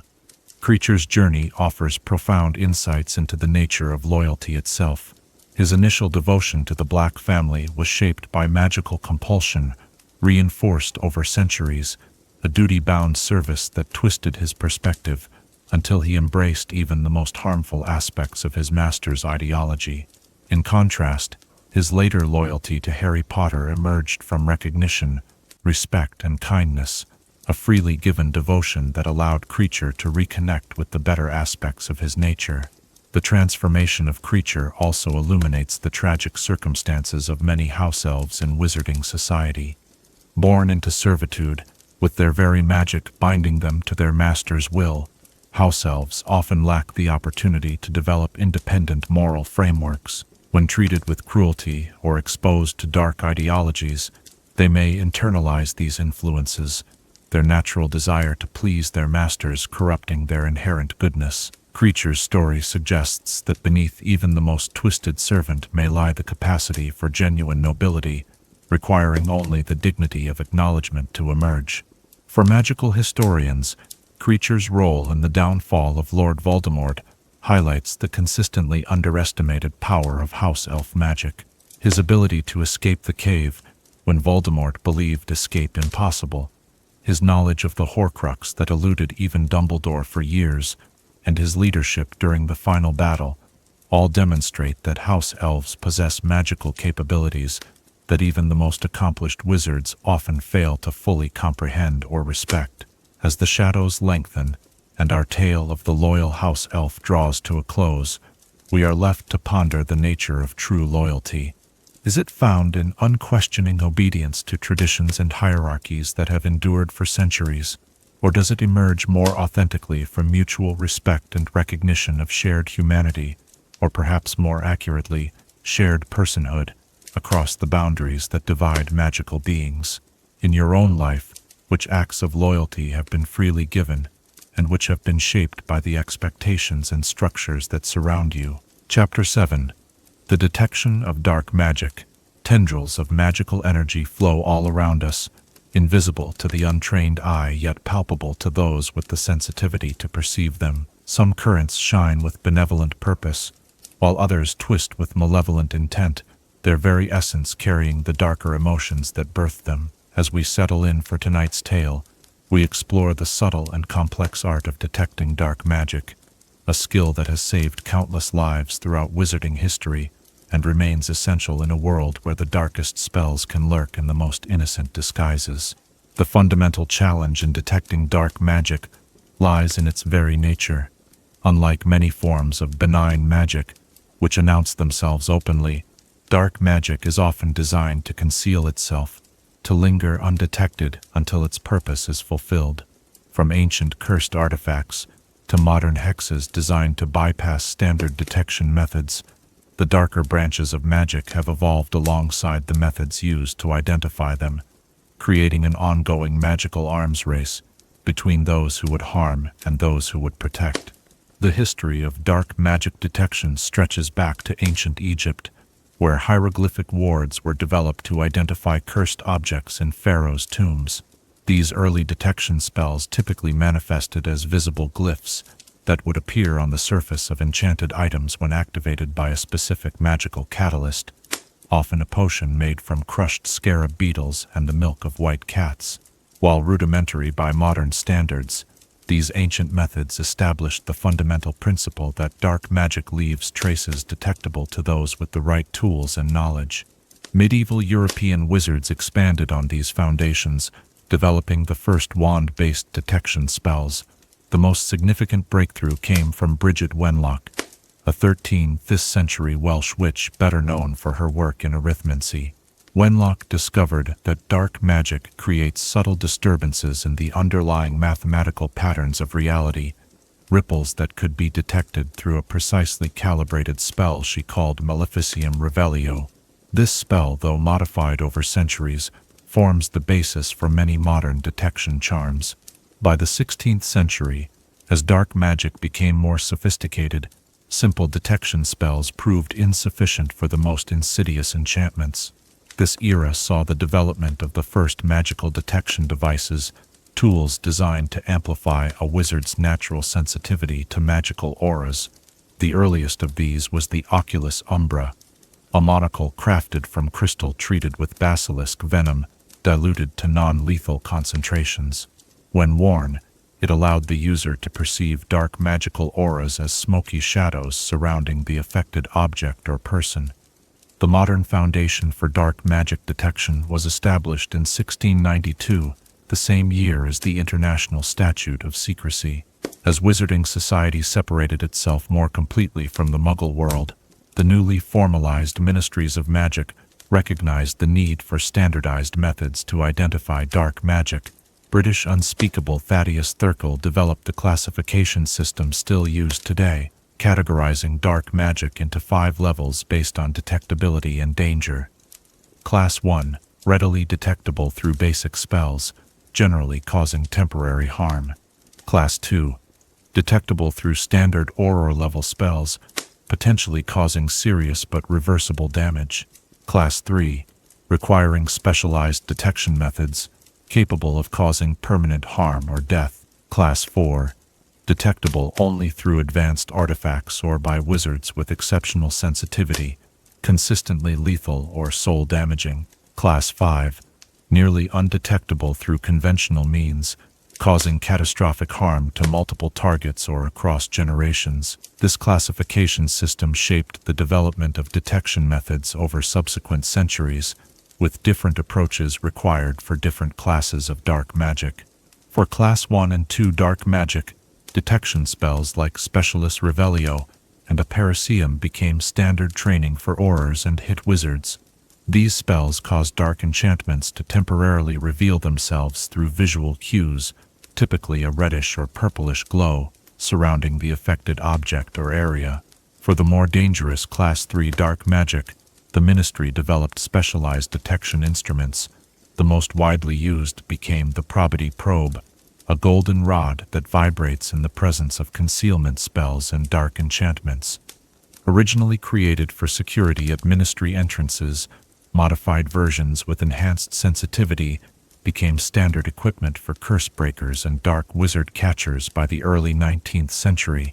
The detection of Class 4 dark magic requires more sophisticated approaches. Secrecy sensors, complex instruments resembling television aerials, can detect dark magic and ill intent even when concealed by powerful obscurement charms. These devices don't merely identify the presence of dark magic, but can distinguish between different types based on the specific vibration patterns they produce. The most advanced secrecy sensors, typically reserved for high-security locations like Gringotts and the Department of Mysteries, can even identify the magical signature of the witch or wizard who cast the dark spell. Class 5 dark magic, the rarest and most dangerous category, often eludes conventional detection methods entirely. Horcruxes, the most notorious examples of this class, cannot be identified through standard detection spells. Their discovery typically requires either prior knowledge of their existence or exposure to their subtle psychological effects over time. The fact that even Albus Dumbledore, widely considered the greatest wizard of the modern era, required years of research to confirm the existence of Voldemort's Horcruxes demonstrates the extraordinary challenge posed by the darkest forms of magic. Beyond spells and devices, certain witches and wizards possess a natural sensitivity to dark magic. This ability, sometimes called magical synesthesia, allows them to perceive dark enchantments through non-visual senses, as dissonant sounds, unpleasant tastes, or a distinctive chill against their skin. While this sensitivity cannot be taught, it can be refined through training, and individuals with this rare gift are highly valued in curse-breaking teams and auror departments. Alastor Mad-Eye Moody was perhaps the most famous example of a wizard with exceptional dark magic sensitivity in recent history. Beyond his magical eye, which could see through solid objects and invisibility cloaks, Moody possessed an intuitive awareness of dark magic that bordered on prescience. His colleagues reported that he could walk into a room and immediately identify cursed objects without casting a single detection spell, simply by attending to his innate magical senses. The training of aurors and curse breakers in dark magic detection follows a carefully structured progression. Trainees begin with theoretical knowledge, studying the magical signatures associated with different types of dark spells and their typical manifestations. This theoretical foundation is essential, as many dark enchantments mimic benign magic in their surface presentation, distinguishable only through subtle differences in their magical resonance. Practical training begins with controlled exposure to mild hexes and jinxes under supervision, teaching trainees to recognize the distinctive magical texture of harmful spells. As they progress, they learn to identify increasingly subtle and dangerous enchantments, eventually working with Class 3 dark artifacts under carefully controlled conditions. The final stages of training typically include fieldwork alongside experienced mentors, applying detection techniques in real-world scenarios with appropriate safety measures. For curse breakers like Bill Weasley, who often encounter ancient dark magic in tombs and historical sites, additional specialized training is required. Historical dark magic often follows different rules and patterns than modern variants, reflecting the magical theories and cultural contexts of their era of origin. A curse from ancient Egypt might manifest differently than one from medieval Europe, requiring knowledge of historical magical practices to identify and counter effectively. The role of magical creatures in dark magic detection should not be overlooked. Certain animals possess innate abilities to sense magical disturbances beyond human perception. Krups, magical dogs closely resembling Jack Russell Terriers but with forked tails, demonstrate strong adverse reactions to the presence of dark magic, growling, barking, or refusing to enter affected areas. Their sensitivity makes them valuable companions for dark wizard catchers, particularly in situations where more obvious detection methods might alert the targets. Neasels, cat-like magical creatures with spotted fur and outsized ears, show similar sensitivity. Their natural intelligence and independent nature make them less trainable than Krups, but many Aurors keep them as pets, benefiting from their instinctive wariness around people with dark magical objects or intentions. Hermione Granger's part Neasel pet Crookshanks demonstrated this ability in his persistent hostility toward Peter Pettigrew, disguised as the rat Scabbers, sensing the dark nature concealed beneath the animagus transformation. The development of dark magic detection methods accelerated dramatically during the First Wizarding War, as Voldemort's followers deployed increasingly insidious curses against their opponents. The Department of Magical Law Enforcement funded intensive research into new detection techniques. This period saw the invention of dark detectors, spinning tops that slow and clarify reflections when enemies are nearby, and the refinement of faux glasses, mirrors that reveal the shadows of one's enemies when they draw near. After Voldemort's first defeat, the market for personal dark magic detection devices expanded beyond law enforcement to ordinary witches and wizards concerned about lingering Death Eater activity, while professional-grade detection instruments remained restricted to authorized personnel. Simplified versions became available to the general public. Pocket sneakoscopes, which whistle when they detect untrustworthiness or dark intentions nearby, became particularly popular as affordable security measures for homes and businesses. During the peaceful years between the wars, research into dark magic detection continued quietly within the Department of Mysteries. Unspeakables developed more sophisticated methods based on emerging magical theory, including spells that could identify dark magic by its effect on surrounding magical fields rather than detecting the enchantment itself directly. These indirect detection methods proved valuable when Voldemort returned, as they could identify his more subtle influences, even when concealed by multiple layers of magical protection. The Second Wizarding War presented unprecedented challenges for dark magic detection. Death Eaters under Voldemort's second reign employed specially developed curses designed to evade standard detection methods. The taboo placed on Voldemort's name represented a particularly innovative form of dark magic, inverting traditional detection principles by using a spoken word to locate those who uttered it, regardless of magical protections around them. In response to these evolving threats, the Order of the Phoenix developed their own modified detection methods, often adapting Muggle technologies unfamiliar to pure-blood dark wizards. Shield hats, cloaks, and gloves created by Fred and George Weasley incorporated detection charms that could identify approaching dark magic and automatically strengthen their protective enchantments accordingly. Though marketed as novelty items, these products saved numerous lives during the height of the conflict. The aftermath of the Second Wizarding War brought renewed attention to dark magic detection as a field of study. The discovery that Voldemort had created and hidden multiple Horcruxes for decades, eluding detection by even the most accomplished wizards, highlighted significant gaps in existing methods. under Minister Shacklebolt's administration, the Department of Magical Law Enforcement established a dedicated dark magic detection research unit, bringing together experts from various magical disciplines to develop more comprehensive approaches. Modern dark magic detection increasingly emphasizes a layered approach, combining traditional detection spells with enchanted devices, trained magical creatures, and wizards with specialized sensitivity.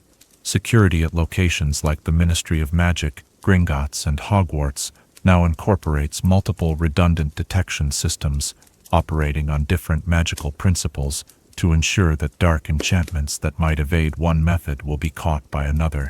For the ordinary witch or wizard, basic knowledge of dark magic detection has become part of standard magical education. Hogwarts defense against the dark arts classes now include lessons on recognizing the signs of cursed objects and simple detection charms appropriate for home use. This educational shift reflects the post-war consensus that informed vigilance represents the best protection against the potential resurgence of dark magic in society. The ethical dimensions of dark magic detection continue to evolve. The line between legitimate security measures and invasive surveillance can be difficult to define, particularly when detection spells might reveal information beyond their intended purpose. The use of detection charms in public spaces raises questions about magical privacy rights, leading to ongoing debates in the Wizengamot about appropriate limitations and judicial oversight for increasingly powerful detection methods. Despite these complexities, the ability to detect dark magic remains one of the most crucial skills in maintaining peace within the wizarding world. From the auror scanning a suspicious package for harmful enchantments to the concerned parent checking a child's unusual gift for hidden hexes, these detection methods form an invisible shield protecting magical society from its darkest elements.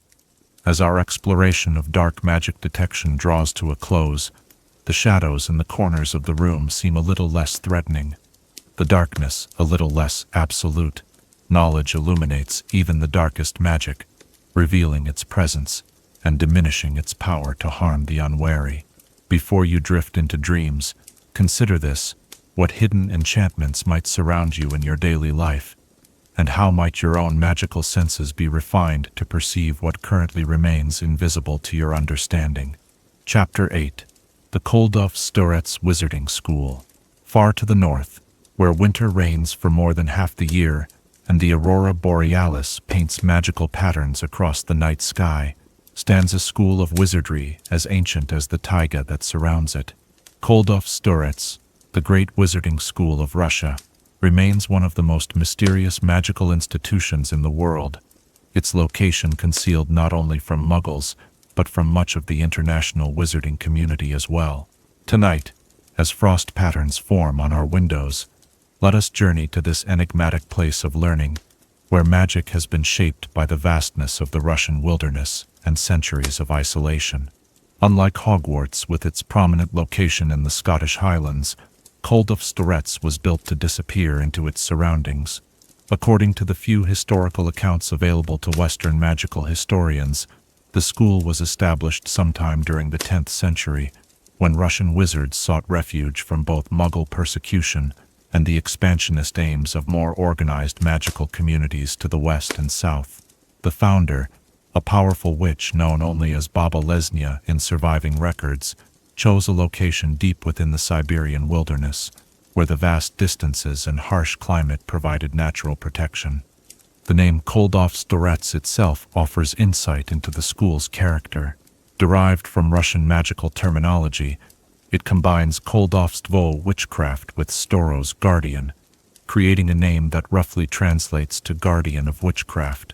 This name reflects the school's historical mission, not merely to teach magic, but to preserve distinctly Russian magical traditions during periods when outside influences threatened to overshadow them. The architecture of Koldovstoretz differs dramatically from the grand stone castles of Western European magical schools. Instead of rising prominently from the landscape, the main structures of Koldovstoretz extend downward into the earth, with only modest wooden buildings visible above ground. These surface structures, resembling traditional Russian izbas with intricately carved wooden decorations, serve primarily as entrances to the vast network of halls, classrooms, and dormitories built into the permafrost below. This underground design serves both practical and magical purposes.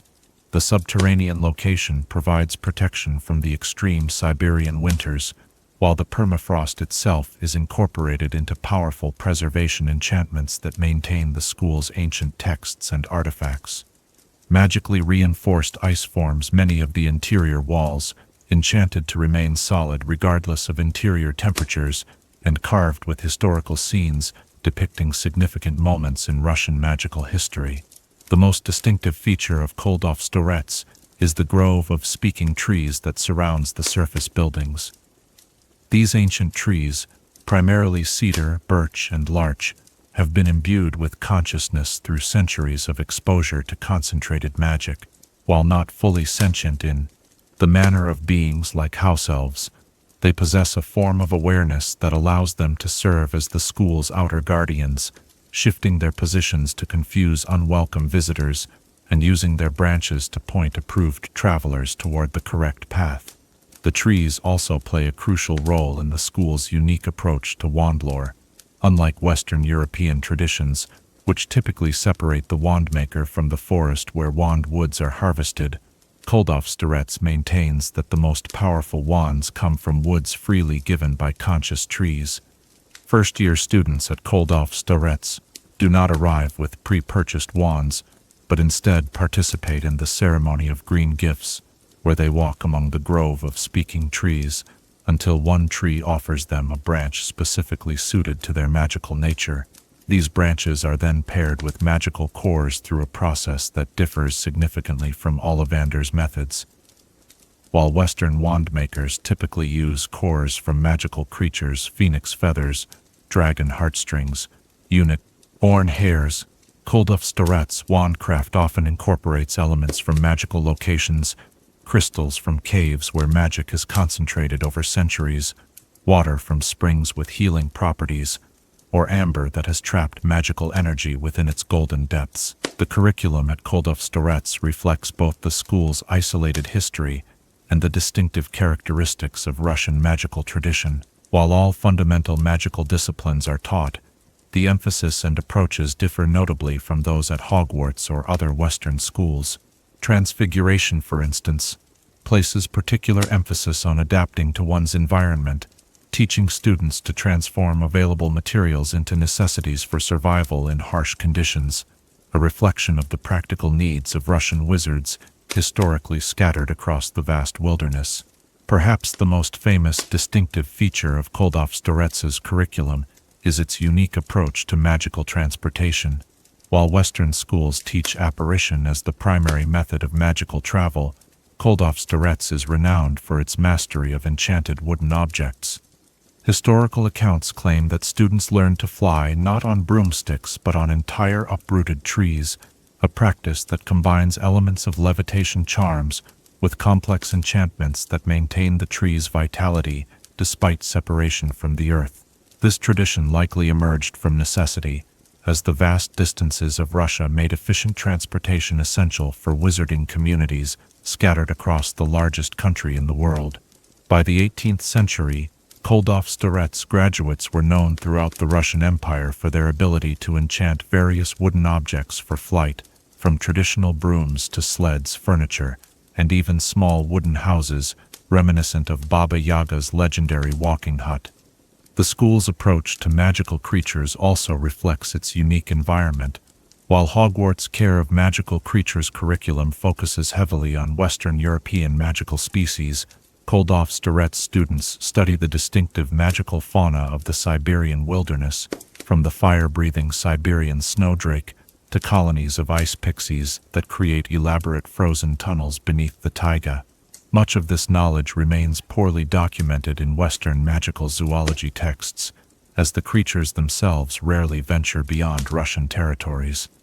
Potions instruction at Koldovstoretz similarly emphasizes ingredients native to the region. Russian magical herbology has identified numerous plants with properties unknown to Western potioneers, including varieties of fungi, that grow only in the magical radiation left by the aurora borealis, and berries that ripen in the depth of winter, absorbing the magical properties of deep frost. These unique ingredients form the basis for distinctive potions not taught at other wizarding schools, such as the Breath of Winter potion that allows the drinker to survive in extreme cold, or the Clarity of Stars draught that enhances night vision. The structure of education at Koldovstoretz differs from the 7-year program at Hogwarts. Russian magical education traditionally unfolds over 8 years, with students beginning at age 10 rather than 11. This earlier start reflects the historically shorter life expectancy in magical Russia, particularly during the more isolated medieval period when the school's traditions were established. The 8 years are divided into 3 phases known as circles. The outer circle, years 1 through 3, focused on fundamental magical skills. The middle circle, years 4 through 6, emphasizing practical applications, and the inner circle, years 7 and 8, dedicated to specialized magical study. Student housing at Koldovstoretz does not follow the house system familiar to Hogwarts students. Instead, students are organized into artels, traditional Russian cooperative associations that combine aspects of both family structure and professional guild. Each artel includes students of various ages who live, study, and perform school duties together. New students are assigned to artels based on magical affinity rather than personality traits, with each artel traditionally associated with one of the classical elements: earth, air, fire, water, and a 5th element specific to Russian magical theory, sometimes translated as spirit or void. The relationship between Koldovstoretz and the various Russian magical governments throughout history has been complex and often tense. During the imperial period, the school maintained significant independence, protected by its remote location and powerful magical defenses. The Russian Revolution and subsequent Soviet era brought dramatic challenges, as the new Mughal government's hostility toward traditional institutions extended to magical communities as well. Historical accounts suggest that during this period, Koldovstoretz enacted its most powerful concealment enchantments, temporarily relocating deeper into the wilderness and severing almost all contact with the international wizarding community. Some magical historians believe the school may have created its own magical dimension, similar to but distinct from concepts like the Room of Requirement at Hogwarts, a space that exists adjacent to but separate from physical reality, accessible only to those who know the specific magical pathways.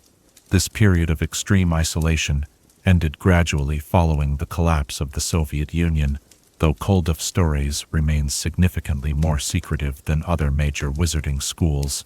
Since the 199-0s, limited exchange programs have been established with Durmstrang Institute, and more recently with Hogwarts, though only a handful of foreign students have been permitted to study at the Russian school, and those who do are bound by magical contracts, restricting what they may reveal about their experiences. The modern reputation of Koldovstoretz graduates centers on their distinctive magical specialties. Russian-trained wizards are particularly renowned for their expertise in weather magic, spells that influence natural phenomena like snow, wind, and temperature. This specialization emerges naturally from the school's environment, where controlling the elements can be essential for survival. Koldovstoretz weather mages are among the few wizards capable of creating and directing blizzards, or temporarily clearing the skies during severe weather events.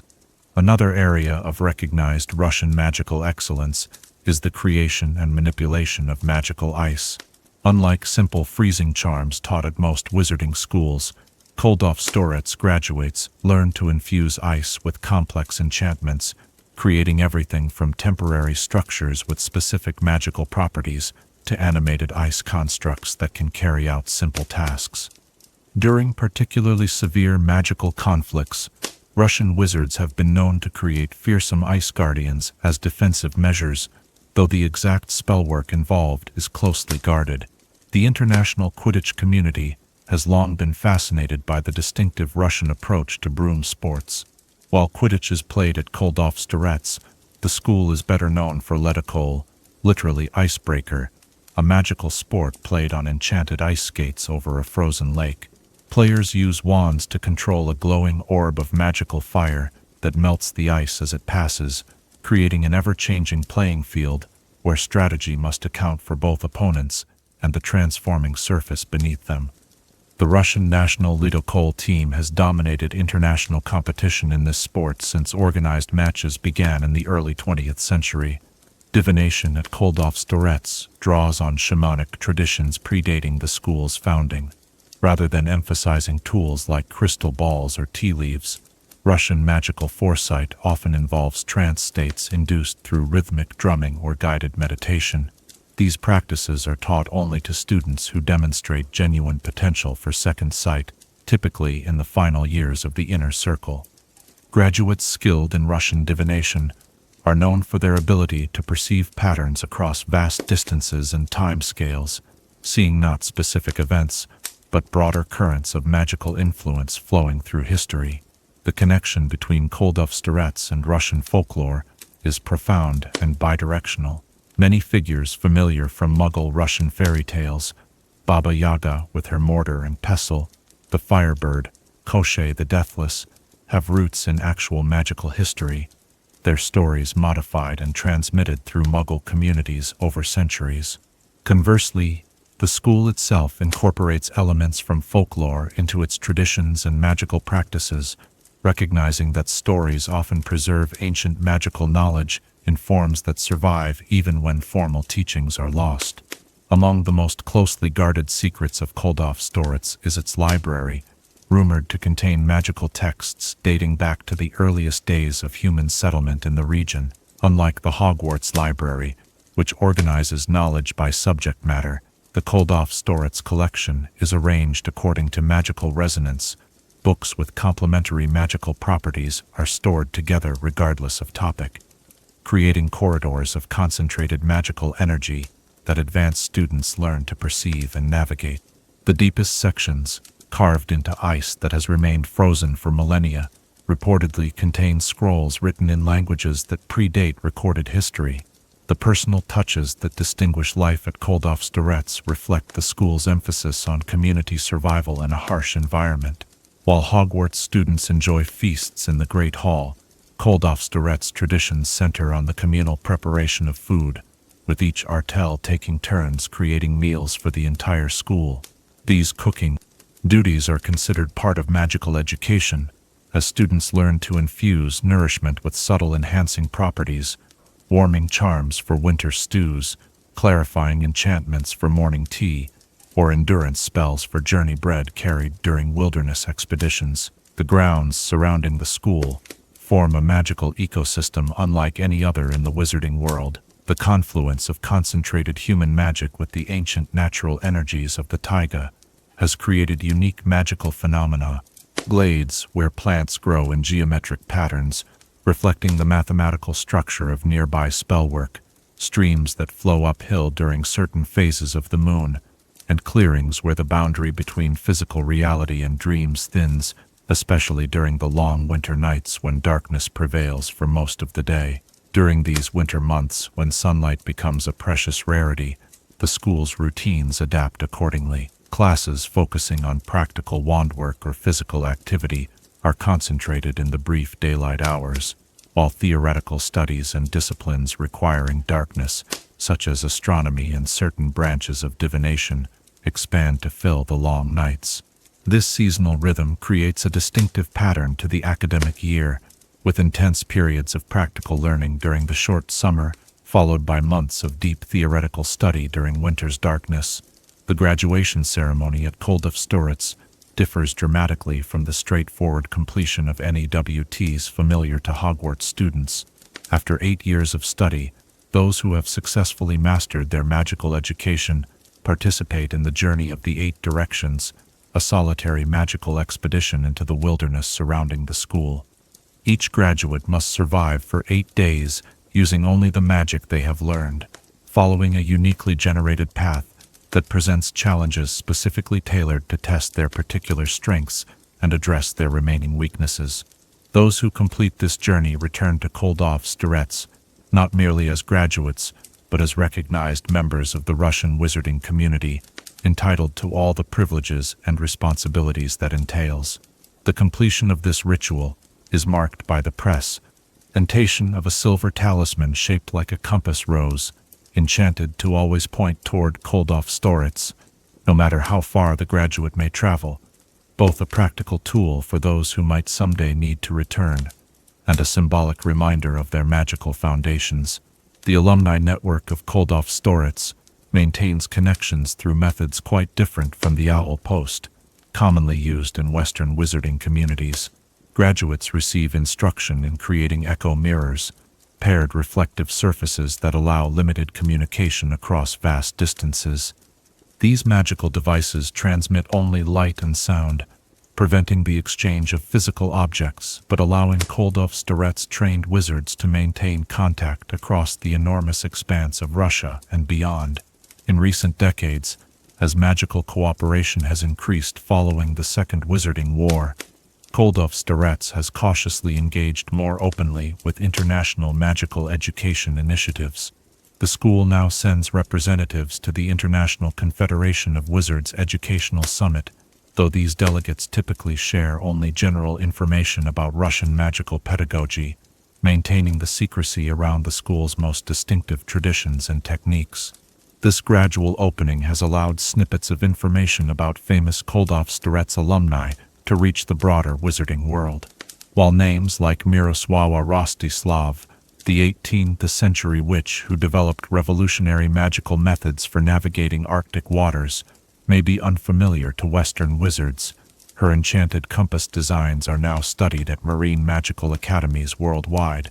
Similarly, the groundbreaking work of Konstantin Volikov in developing spells to communicate across the vast Siberian wilderness formed the theoretical foundation for advancements in long-distance magical communication used by wizarding communities globally. As we conclude our journey to this remote school of magic, the whisper of wind through northern pines seems to carry echoes of ancient spells, and the gleam of starlight on snow suggests the subtle glow of magic practiced far from prying eyes.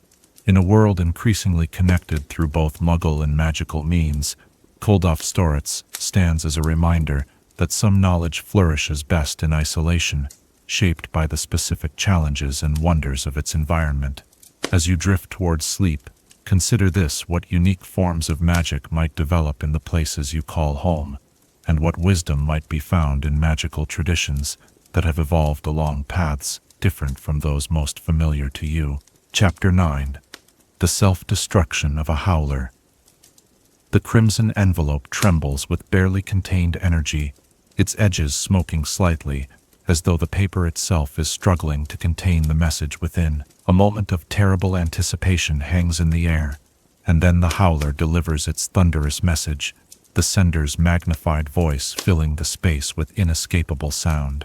But what happens next is perhaps the most distinctive feature of this magical form of communication. The letter bursts into flames, curling into ash that drifts away, leaving no physical evidence of the message that moments before seemed to shake the very air. Tonight, we explore the fascinating magical phenomenon of a Howler's self-destruction, a complex piece of enchantment that combines elements of time-sensitive magic, controlled magical fire, and privacy preservation. The self-destructive nature of Howlers represents one of the most elegant examples of finite duration enchantment in everyday wizarding life.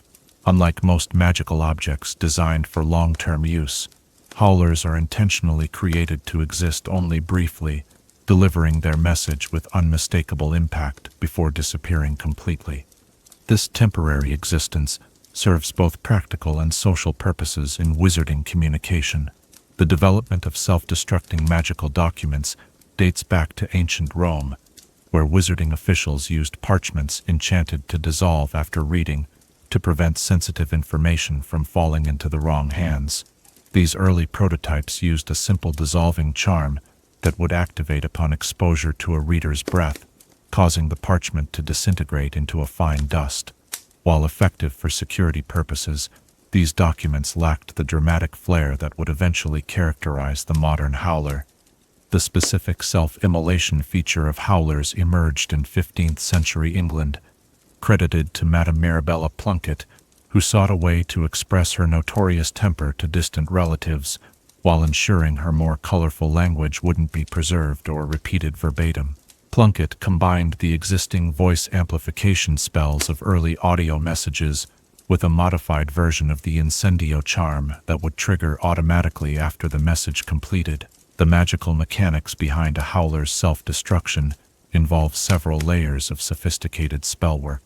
The primary component is a time-delayed combustion charm, carefully calibrated to activate precisely when the vocal message concludes.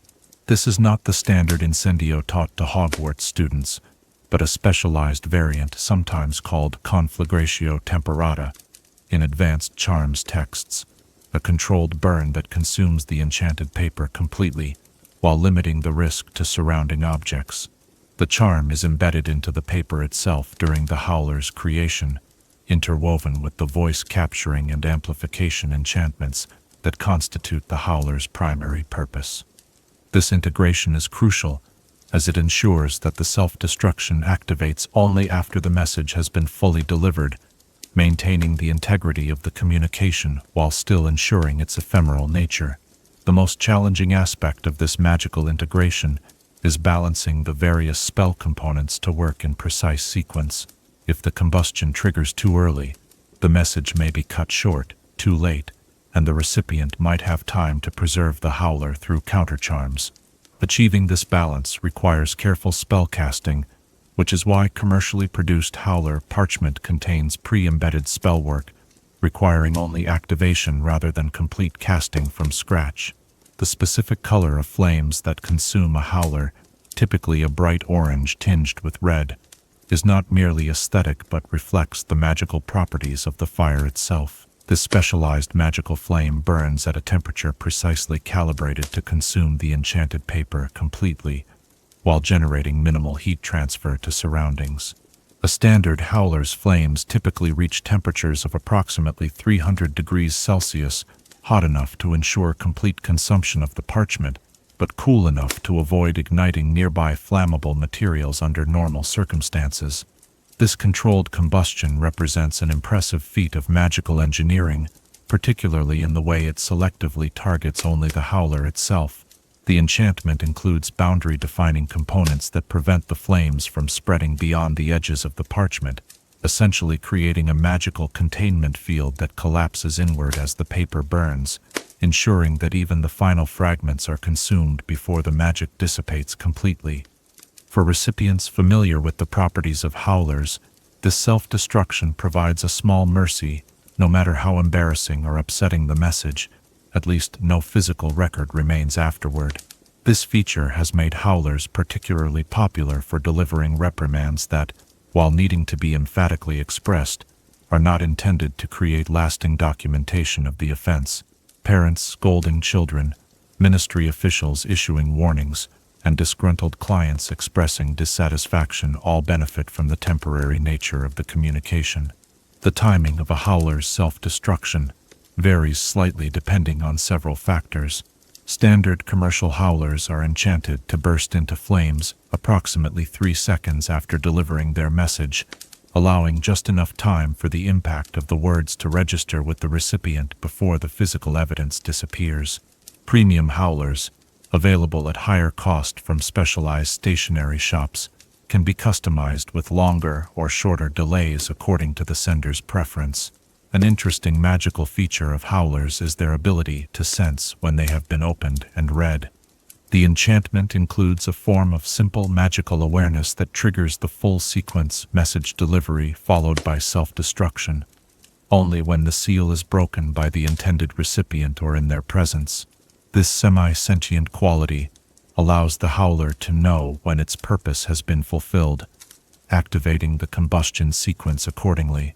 This sensing ability explains one of the most notorious properties of Howlers: their tendency to become increasingly agitated when left unopened. A Howler that remains sealed will begin to smoke, vibrate, and eventually shout its message with even greater volume before exploding more violently than if it had been opened promptly. This escalation is built into the enchantment deliberately, creating additional incentive for recipients to open and acknowledge the message rather than ignoring it. The magical theory behind this escalation involves temporal tension within the spellwork. The voice-capturing charm and the delayed combustion charm exist in magical opposition, creating increasing instability the longer they remain in their charged but unactivated state. This tension manifests physically as the smoking and shaking observed in delayed howlers, and eventually reaches a critical threshold where the contained magic forcefully releases, resulting in the explosive delivery and more violent self-destruction. From a practical perspective, this feature ensures that the social function of howlers, public acknowledgement of wrongdoing or receipt of criticism, cannot be easily avoided. A student at Hogwarts cannot simply hide an unopened howler in their trunk, as it will eventually detonate with even greater embarrassment than if addressed promptly. This enforcement mechanism makes howlers particularly effective disciplinary tools, as they cannot be easily evaded or ignored. The actual moment of a howler's self-destruction involves a precisely choreographed sequence of magical events. First, the edges of the parchment begin to curl and blacken as the combustion charm activates at the perimeter. This initial burning creates a magical circuit that quickly triggers the full immolation, with flames spreading inward in a controlled pattern. The speed of consumption is magically accelerated, allowing even a large howler to be reduced to ash in approximately 2 to 3 seconds. These ashes themselves retain minimal magical properties for a short period after the destruction. Close. The observation by magical researchers has revealed that the ashes sometimes briefly arrange themselves into patterns, echoing the sentiment of the message, forming a frowning face after a particularly severe reprimand, for instance, or momentarily spelling out a key word from the communication. These ephemeral patterns typically last less than a second before the ashes lose all magical properties and scatter naturally. The complete consumption of the physical parchment serves an important privacy function in wizarding communication. Unlike standard letters which might be read by unintended recipients if carelessly discarded, howlers leave no recoverable record of their contents. Even the most sophisticated magical reconstruction techniques cannot reassemble the ashes of a properly destroyed howler, as the combustion charm specifically breaks the magical bonds that held both the physical parchment together and contained the recorded message. This security feature has made modified howlers useful in certain sensitive governmental communications, particularly during periods of conflict. During the First Wizarding War, the Order of the Phoenix reportedly used a variant of howler enchantments for urgent communications that needed to be delivered emphatically, but could not risk being intercepted. These modified howlers spoke in normal volumes but retained the self-destruction feature, ensuring that no physical evidence remained for potential enemies to discover. The Ministry of Magic's Department of Magical Transportation employs another specialized variant for delivering notifications of illegal apparition or unauthorized portkey creation. These official howlers are enchanted with additional tracking charms that record when and where they were opened and destroyed, providing verification that the recipient actually received the warning. This information is magically transmitted back to the ministry before the document self-destructs, creating an official record of notification delivery. For the ordinary witch or wizard creating a howler at home, the self-destruction feature requires careful attention during the enchantment process. The incantation Conflagratio Tempus must be cast with precise timing during the sealing of the envelope, with the wand movement tracing a small spiral over the sealed edge to embed the time-delayed trigger properly. Many amateur howler creators make the mistake of rushing this final step, resulting in howlers that either burn too quickly, cutting off the message, or fail to destroy themselves properly, leaving embarrassing partial fragments behind. Commercial howler parchment simplifies this process considerably. Pre-treated with the necessary enchantments in inactive form, these products require only the final activation spell, Vociferous Combustio, cast while sealing the envelope. The standardized production ensures consistent performance, which is why most wizarding households prefer to purchase ready-made howler stationery, despite the additional cost compared to creating the enchantment from scratch. The ecological impact of howlers has been a subject of increasing discussion in recent decades. While the complete consumption of the parchment might appear wasteful, magical environmental specialists note that properly enchanted howlers actually have a smaller magical footprint than standard wizarding correspondence. The ash produced is magically inert and biodegradable, and the complete destruction prevents the accumulation of residual magic that can occur when enchanted objects are discarded, rather than properly dispelled. Throughout wizarding history, attempts have been made to circumvent the self-destruction feature of howlers, particularly by recipients hoping to preserve evidence of inappropriate or excessive messages. The most common approach involves casting a powerful freezing charm the moment after the message completes, but before the combustion begins, attempting to suspend the magical process in its intermediate stage. While occasionally successful with poorly crafted howlers, this technique generally fails against properly enchanted ones, as the combustion feature is specifically designed to resist common countermeasures. More elaborate countermeasures have been developed by specialized magical researchers. The Department of Magical Law Enforcement has created a containment field that can preserve howlers for forensic examination in cases where the content might constitute evidence of criminal threats or conspiracy. This highly specialized magic creates a temporal suspension around the howler, essentially pausing all magical processes within the field. However, even with this advanced technique, the howler can only be preserved for approximately 48 hours before the inherent instability of the suspended magic becomes dangerous to maintain. For everyday recipients of howlers without access to such sophisticated countermeasures, the most practical approach is simply to prepare for the inevitable destruction. At Hogwarts, where howlers are not uncommon during breakfast mail delivery, observant students might notice recipients quickly clearing space around themselves when a red envelope arrives, ensuring that plates, books, and other possessions are not damaged by the imminent combustion. This small ritual of preparation has become part of the social experience of receiving a howler, an acknowledgement that resistance is futile and the message must be endured. The cultural significance of a howler's self-destruction extends beyond mere practical considerations. The temporary nature of the message, delivered with intensity but leaving no permanent record, reflects certain values within wizarding communication. The belief that some matters, though requiring forceful expression, need not be permanently documented.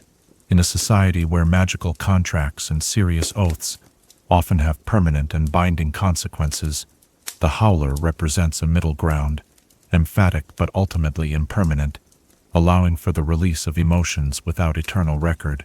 This impermanence can have psychological benefits for both sender and recipient.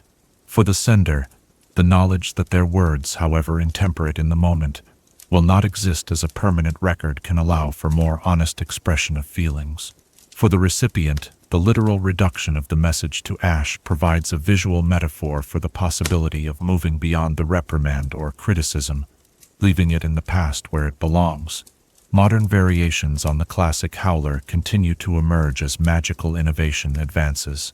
The Whisper Howler, developed by American magical entrepreneurs, delivers its message in an unnervingly quiet but magically penetrating voice that only the recipient can hear, yet still self-destructs in the traditional manner.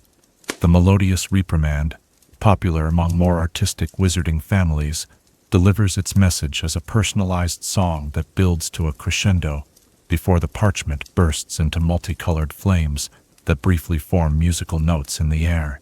Despite these innovations, the fundamental enchantment behind a howler's self-destruction remains largely unchanged since Madame Plunkett's original design centuries ago, a testament to the elegant efficiency of the spell. The precise combination of vocal preservation, timed release, and controlled destruction represents a sophisticated piece of everyday magic that many wizards take for granted, using it without full appreciation for the complex enchantment engineering involved. As our exploration of this fiery magical phenomenon draws to a close, we might reflect on the howler as a metaphor for certain experiences in life, moments of intensity that arrive unexpectedly, deliver their message with unavoidable impact, and then disappear into memory, leaving no physical trace, but perhaps a lingering impression on our thoughts and actions. As you drift towards slumber, Consider this: what messages in your own life have burned most brightly in the moment of their delivery, and though they left no visible record, continue to echo in the chambers of your memory. Chapter 10. The Dark Artifacts of Borgin and Burkes. The bell above the door rings with a discordant chime as we step into the dim interior of a shop where daylight seems reluctant to enter. Glass cases line the walls, their contents obscured by a fine layer of dust that speaks of age but not neglect, rather a calculated appearance of abandonment that discourages casual browsers. Welcome to Borgin and Burkes, the most notorious establishment in Knockturn Alley, where objects of disturbing power and questionable provenance have changed hands for generations. Tonight, we shall examine some of the darkest treasures that have passed through this infamous shop, each with its own whispered history of misfortune and malice. Established in 1863 by Caractacus Burke and Hephaestus Borgin, the shop began with a distinctive business model that continues to this day, purchasing items of unusual magical properties from those in desperate circumstances and selling them to collectors with specific, often unsavory interests. While the proprietors have always maintained the facade of legitimate antiquities dealers, their willingness to acquire items without asking inconvenient questions about origins or enchantments has made them a crucial nexus in Britain's trade of dark magical artifacts. The physical space of Borgin and Burkes reflects its dual nature as both retail establishment and repository of dangerous magic. The shop occupies a narrow building of 3 stories, with the ground floor devoted to the main showroom and the upper floors serving as storage for items deemed too dangerous or controversial for open display. The basement level, rumored to extend far beneath Knockturn Alley, supposedly contains the most restricted inventory, items shown only to the most trusted clients with specific requests. The showroom itself presents a calculated study in macabre elegance. Glass-fronted cabinets of dark wood contain items arranged with a curator's attention to visual impact rather than any logical categorization. A delicate silver music box that inflicts drowsiness might be displayed beside a mummified hand, while cursed jewelry glitters beneath the wan light of enchanted lamps that seem to draw shadows toward them rather than dispelling darkness. Perhaps the most infamous item ever to pass through Borgin and Burkes was the Hand of Glory, a withered human hand holding a candle made of human fat. This disturbing artifact provides light only to its holder, leaving others in darkness. The specific Hand of Glory, glimpsed by Harry Potter during his accidental visit to the shop, was reportedly crafted in the late 18th century from the right hand of a notorious highway robber, executed at Tyburn. The preservation process involved curing the severed hand in a mixture of salt, long pepper, and saltpeter, while the candle was rendered from fat collected from the same criminal's body. The magical properties of the Hand of Glory derive from necromantic principles, largely abandoned by modern magical practice. The spellbinding process links the criminal's severed hand to its former owner's lifeless body, creating a sympathetic connection between the illumination provided and the darkness of death. When activated with a specific incantation, Tiod Tenebris Revelado, the fingers of the withered hand curl more tightly around the candle, and the flame ignites with a distinctive blue-white light that illuminates spaces for the holder while rendering them invisible to others. The infamous Vanishing Cabinet represents another dangerous artifact associated with the shop. Actually one of a paired set, the cabinet enables objects or persons placed inside to be transported to its twin. The specific cabinet kept at Borgin and Burkes for many years was originally part of a matched pair created in the early 19th century by artificer Ezekiel Highbridge, commissioned by a wealthy wizarding family seeking to travel between their London townhouse and country estate without the discomfort of flue powder or the restrictions of apparition. The enchantment process for creating vanishing cabinets requires extraordinary precision, as the 2 cabinets must be perfectly attuned to one another on a fundamental magical level. This attunement involves simultaneous spellcasting on both cabinets during specific astronomical alignments, using wood harvested from the same tree and hardware forged from the same ore. The resulting connection creates what magical theorists call a folded space, a point where two distant locations touch without traversing the physical distance between them. This particular set of cabinets was separated during the First Wizarding War, when one was sold to Borgin and Burkes by a Death Eater, needing quick funds, while the other eventually found its way to Hogwarts, where it was later damaged.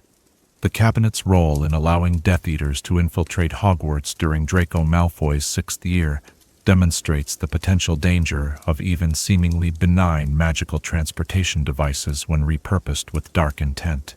Among the more disturbing items that have passed through the shop's inventory is the collection of cursed necklaces, each with its own grim history. The opal necklace that nearly killed Katie Bell had resided in a Borgin and Burkes display case for decades, labeled with a small card reading "Only do not touch." This particular artifact dates to the early 17th century, created by a Spanish wizard seeking revenge against a rival for a lady's affections. The curse embedded in the opals operates through direct skin contact, sending a surge of necrotizing magic through the victim's body that spreads outward from the point of contact. The sophistication of the necklace's curse lies in its dormancy until activation. The opals themselves are genuine, valuable stones, enchanted through a process involving submersion in a potion of belladonna, powdered bone, and the wizard's own blood during the dark of the moon. This treatment leaves no visible trace on the stones, but creates a magical trigger that activates upon human touch.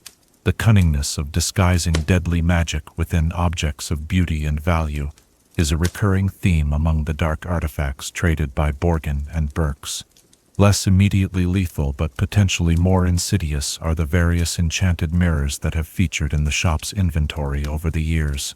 These include examples of Eris-type mirrors engineered to show distorted versions of the viewer's desires, gradually warping their ambitions toward darker paths. One particularly notorious mirror, known as the Glass of Nightmares, appears as an ordinary-looking glass until nightfall, when it begins to reflect not the viewer's physical appearance, but visualizations of their deepest fears, often with subtle alterations that suggest these fears are imminent or already unfolding. The magical theory behind such mirrors involves complex charm work relating to perception and reality. Unlike the mirror of Erised, which simply reveals existing desires within the viewer, these darker variants actively manipulate the viewer's perceptions over time. The Glass of Nightmares, for instance, incorporates elements of legilimency to extract fear images from the viewer's mind, a projection charm to display these images, and a subtle confundus effect that blurs the boundary between reflection and reality. Extended exposure can lead to paranoia, night terrors, and in extreme cases, complete detachment from reality. Among the more unusual categories of dark artifacts sold by Borgin and Burkes are animated objects with malevolent enchantments. The crushing cabinet that attempts to trap and suffocate anyone who steps inside it represents an example of object animation gone horribly wrong. Originally created as a security device for a paranoid collector of rare magical artifacts, the cabinet was enchanted with a modified version of the animation charm, coupled with a recognition spell meant to identify unauthorized persons. Over time, as often happens with complex magical objects, the cabinet's enchantments degraded in specific ways that left the aggressive defensive response intact, while eroding the recognition component. The result was a piece of furniture that began to treat everyone as an intruder, attempting to capture and eliminate them. This type of magical degradation, where protective enchantments become indiscriminately harmful, is common enough that the Department of Magical Law Enforcement has a specific classification for such items. Benign origin malevolent artifacts. Borgin and Burkes has also trafficked in dark artifacts related to divination and prophecy, including several time-turners modified to show potential future outcomes of current decisions, but only the most catastrophic possibilities. These nightmare hourglasses, as they're known in certain collector circles, operate on principles similar to standard time-turners, but incorporate elements of divination magic filtered through a lens of foreboding. The silver sand within these devices is mixed with powdered obsidian and the ashes of prophetic texts, creating a magical medium that naturally gravitates toward visions of calamity and loss.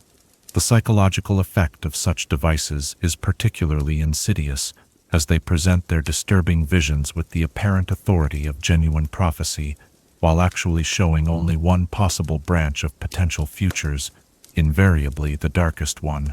Collectors who have become overly reliant on these devices have been known to take increasingly desperate and destructive actions in attempts to avoid fates that were never truly inevitable, sometimes bringing about the very calamities they sought to prevent. Perhaps the most mysterious category of items sold through Borgin and Burkes are those with connections to forgotten branches of magic. Artifacts from lost magical civilizations occasionally surface in the wizarding world, often without complete understanding of their purpose or full capabilities.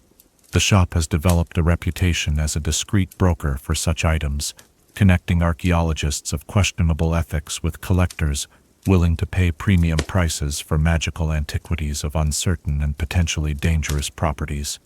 One such item that passed briefly through the shop's inventory was the obsidian orb of Tezcatlipoca, allegedly recovered from a hidden magical temple in Mexico. This perfectly smooth black sphere, about the size of a bludger, was reported to absorb all light within a certain radius, while emitting a low, nearly inaudible humming that induced feelings of paranoia in those nearby. The full capabilities of the orb remain unknown, as it disappeared from magical record shortly after being sold by Borgin and Burkes to an anonymous collector in the early 1920s. The shop's darkest reputation, however, stems from its occasional trade in items connected to sacrificial magic, artifacts created through the deliberate sacrifice of magical creatures, or, in the most terrible cases, human beings. While the creation of such items has been strictly prohibited under British wizarding law since at least the 15th century, older artifacts crafted through such methods occasionally surface, particularly from cultures where such practices continued until more recent times. A brass-bound book with pages of human skin appeared briefly in the shop's inventory during the 1970s, causing a minor scandal when its nature was revealed during a routine inspection by the Department of Magical Law Enforcement. The text, written in a language that defied standard translation spells, was reportedly a manual for binding spirits to serve the book's owner. The creation of such a text requires not only the skin of the victim, but their final breath captured in the binding process, creating a magical connection that allows their knowledge to be accessed through the book. Beyond specific items, Borgin and Burkes serves as a clearinghouse for information about dark magical practices. The proprietors maintain extensive records on the provenance, capabilities, and weaknesses of the artifacts that pass through their hands. This knowledge, carefully guarded and selectively shared with trusted clients, represents perhaps the shop's most valuable asset. For certain collectors, the detailed history of an item, particularly if it includes notorious previous owners or was involved in historically significant events, can increase its value far beyond the intrinsic worth of its magical properties. The relationship between Borgin and Burkes and the Ministry of Magic has evolved through various phases of tolerance and crackdown. During certain periods, particularly under ministers inclined toward strict regulation of dark magic, the shop has endured frequent raids and scrutiny.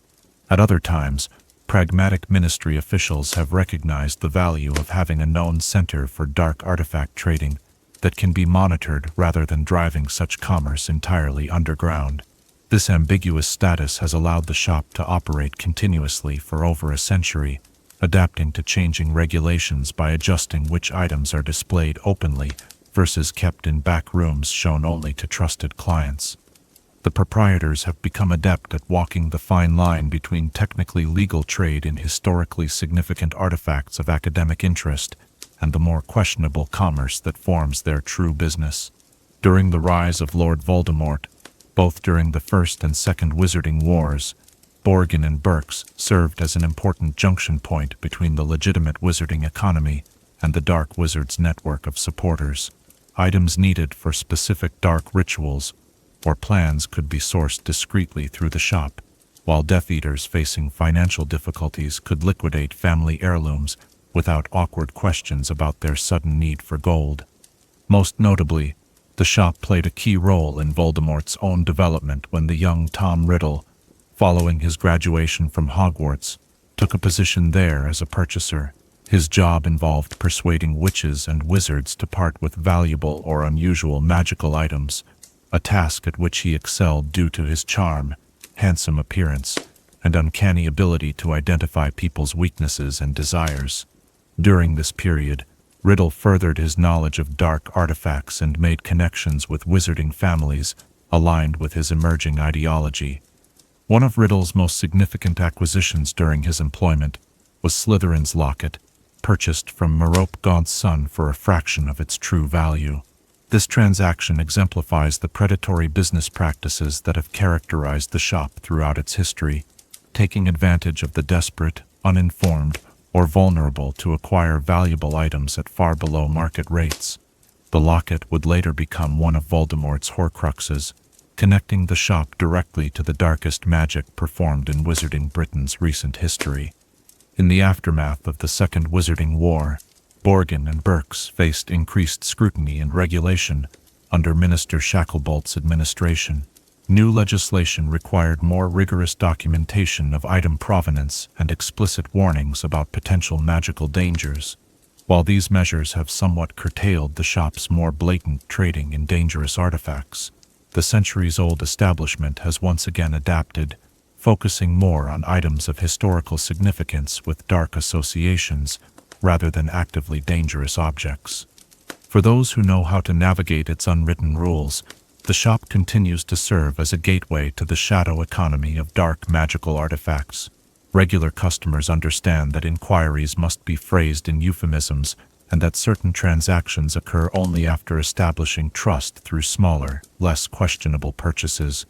New clients may find themselves subtly tested before being shown the true extent of what is available, perhaps being offered a mildly cursed trinket to gauge their reaction and discretion. The shop's longevity speaks to the enduring fascination with dark magic within wizarding society. Despite official prohibitions and social taboos, there remains a market for objects that promise power through shortcuts, vengeance without consequences, or knowledge without the labor of learning. Borgin and Burkes serves as both merchant and museum for this shadow aspect of magical culture, preserving and perpetuating traditions that mainstream wizarding society officially rejects but has never fully abandoned. The current proprietor, believed to be a grandson of the original Borgin, maintains the shop's traditional appearance of dusty neglect. This carefully cultivated shabbiness serves multiple purposes, discouraging casual browsers, maintaining the impression of a struggling business of little interest to authorities, and creating an atmosphere of forgotten secrets waiting to be discovered by those in the know. Behind this facade, however, operates a sophisticated network of appraisers, researchers, and connections to collectors worldwide. For the discerning visitor who knows what to look for, the shop contains treasures of genuine historical significance amid the more obviously disturbing items. Ancient texts of forgotten magic, artifacts from lost wizarding civilizations, and items owned by famous or notorious magical figures all pass through its inventory. This legitimately valuable merchandise provides cover for the darker trade that continues in the shop's shadowy corners and upper rooms. As the gaslight flickers in Borgin and Burkes' grimy windows, and we prepare to leave this repository of magical darkness behind, we might reflect on what draws people to such objects despite their dangers. Is it merely the allure of forbidden knowledge, the promise of power without the constraints of conventional morality, or something deeper in human nature that is fascinated by the boundaries between life and death, creation and destruction? As you drift towards slumber, consider what dark artifact might whisper most temptingly to your own secret desires, and what price you might unknowingly pay for its possession. Chapter 11. The Service of Winky. A small figure sits hunched on a stool in the vast Hogwarts kitchen, her tiny hands wrapped around a bottle of butterbeer, large tears occasionally sliding down her face. While the other house elves bustle about with cheerful efficiency, this solitary figure remains apart, physically present yet emotionally elsewhere. Tonight, we explore the poignant story of Winky the house elf, whose journey from devoted family servant to disgraced free elf illuminates some of the most complex aspects of house elf psychology and the painful paradoxes of freedom when it comes as punishment rather than reward.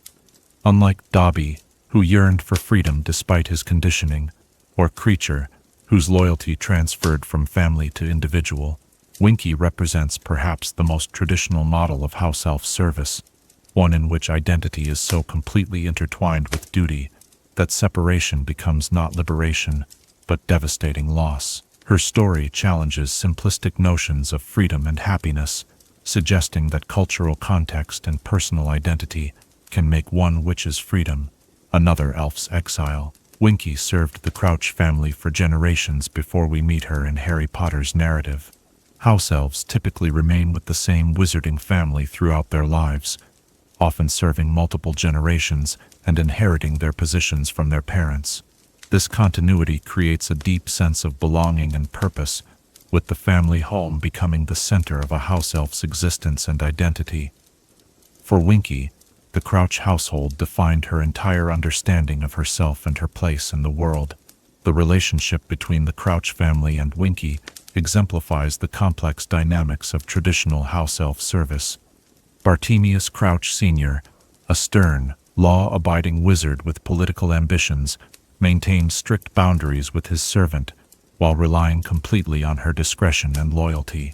Unlike the overtly abusive relationship between the Malfoys and Dobby, the Crouch household likely operated on a principle of cool efficiency.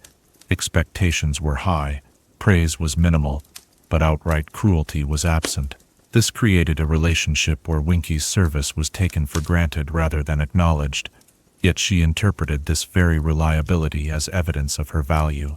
The defining event in Winky's service came with the imprisonment of Barty Crouch Jr., the son of the household, in Azkaban for his role as a Death Eater. House elves typically form strong attachments to the children of their families, watching them grow from infancy and developing protective instincts toward them regardless of the paths these children might eventually take. For Winky, young Barty was still the child she had cared for, despite the terrible acts he had committed as an adult. Crouch was dying. She begged her husband to rescue their son from Azkaban, leading to the secret substitution that would keep Barty Jr. hidden at home under an invisibility cloak and the Imperious Curse. This deception created an extraordinary burden of secrecy for Winky, who became responsible for the constant monitoring and care of the hidden prisoner. The magical bond between house elf and family would have compelled her absolute discretion, but her personal attachment to both father and son likely made her a willing participant in maintaining this dangerous secret. The psychological toll of this responsibility on Winky would have been immense. House elves possessed their own powerful magic and moral sensibilities, even while bound to obey their masters. Caring for a known Death Eater, witnessing his continued allegiance to Voldemort, and understanding the legal and ethical implications of his concealment would have created significant internal conflict. Yet her understanding of duty, and perhaps her genuine concern for both Barty Jr.'s welfare and his father's reputation, kept her steadfast in this complicated service. Winky's fear of heights adds a humanizing dimension to her character, revealing that house elves have individual personalities and vulnerabilities beyond their service identity. This fear became significant at the Quidditch World Cup, where Barty Crouch Sr. ordered her to save a seat in the top box, despite her terror. This seemingly minor episode illustrates the imbalance in the house elf relationship.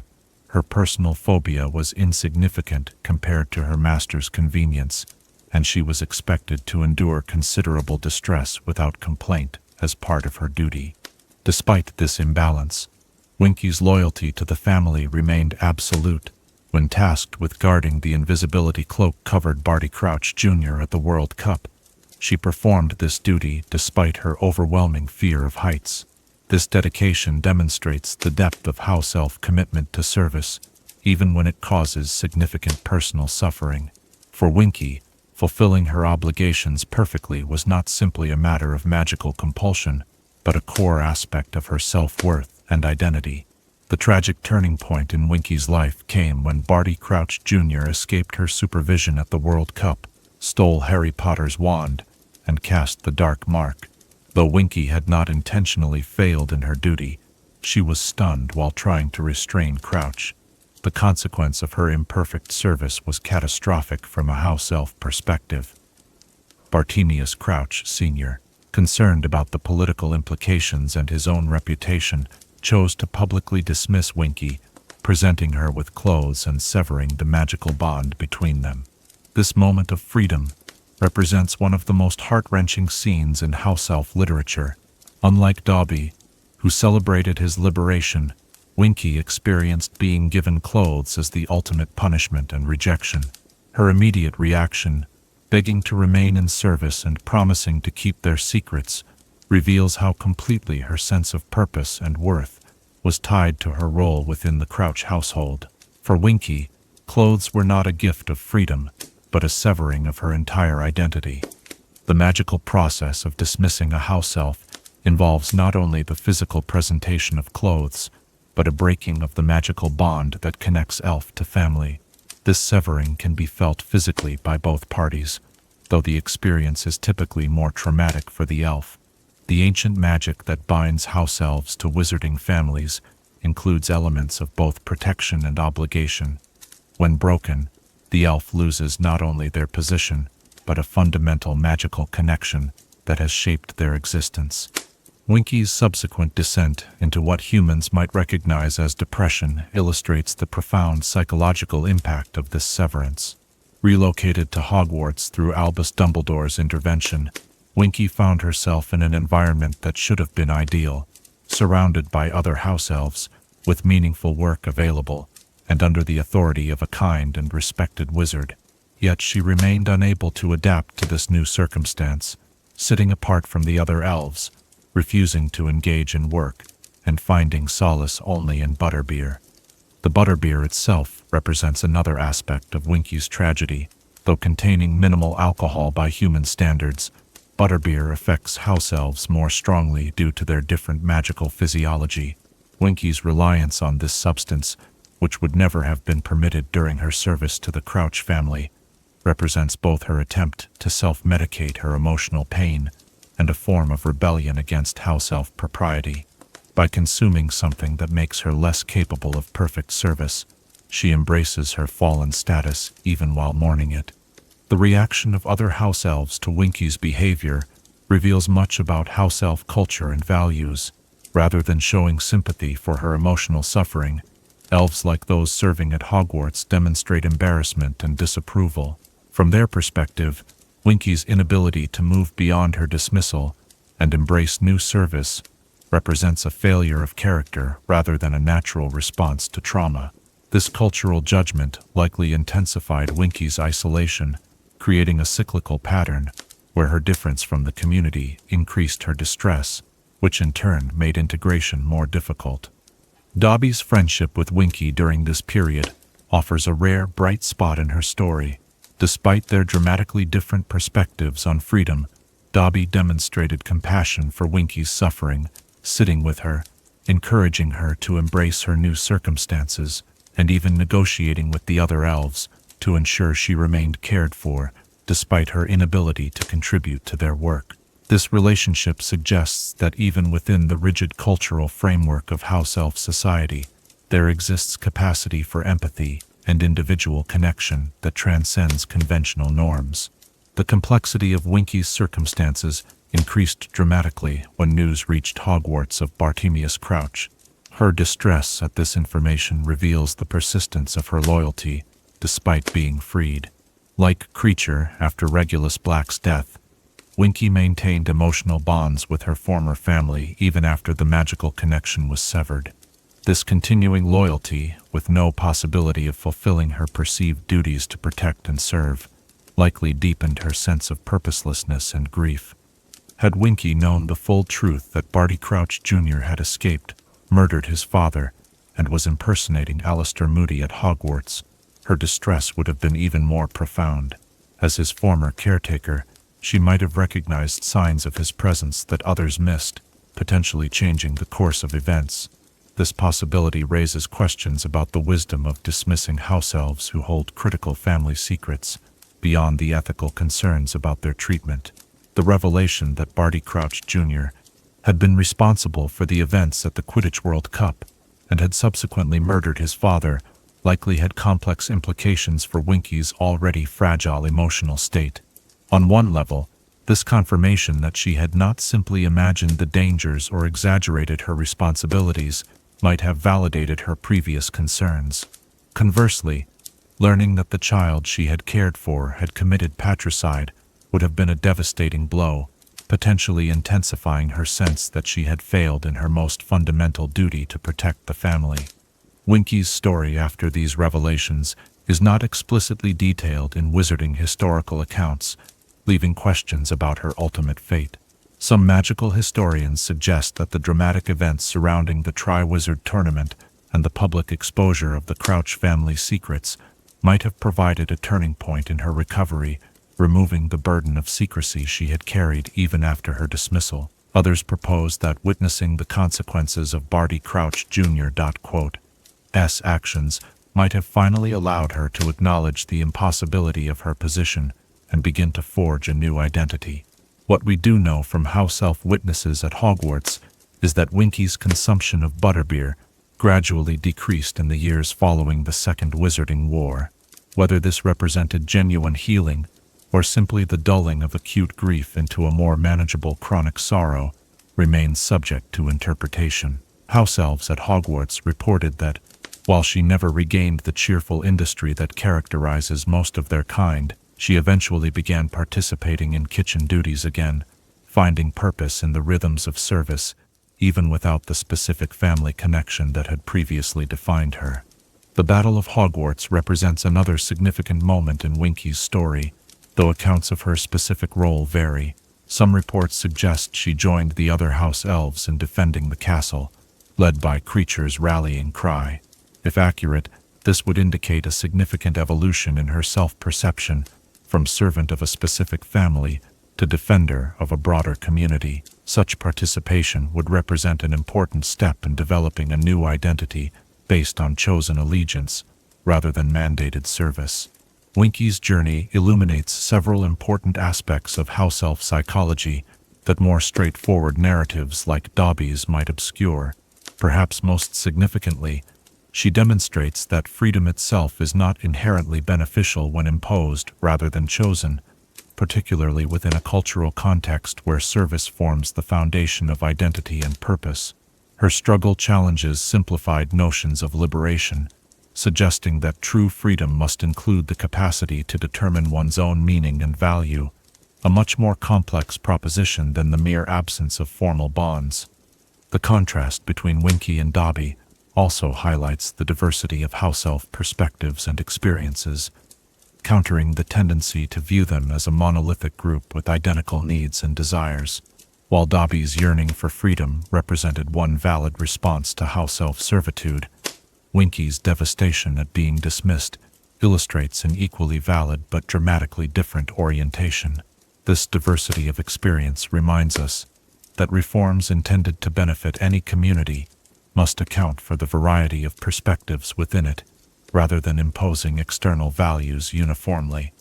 For modern readers of house elf history, Winky's story raises uncomfortable questions about the ethics of magical bonds and the nature of autonomy.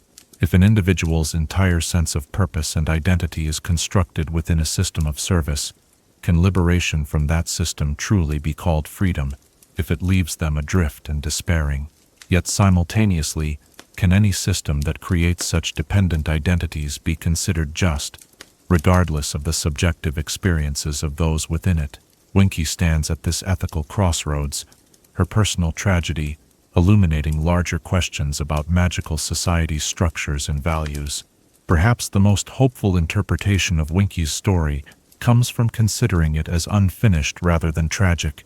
While dramatic narratives often focus on defining moments of triumph or despair, real lives unfold over longer arcs, with healing and adaptation occurring gradually through countless small moments rather than transformative events.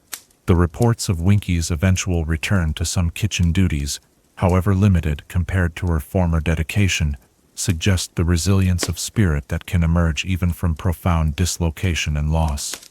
In this light, Winky's journey might be seen not as a failure to embrace freedom, but as a painfully honest depiction of the struggle to rebuild identity after the collapse of foundational certainties. Her slow, imperfect progress toward finding new purpose offers no neat resolution, but perhaps a more authentic picture of recovery than more conventional narratives of immediate redemption or liberation. The very incompleteness of her story leaves space for imagining continued growth beyond the boundaries of recorded magical history.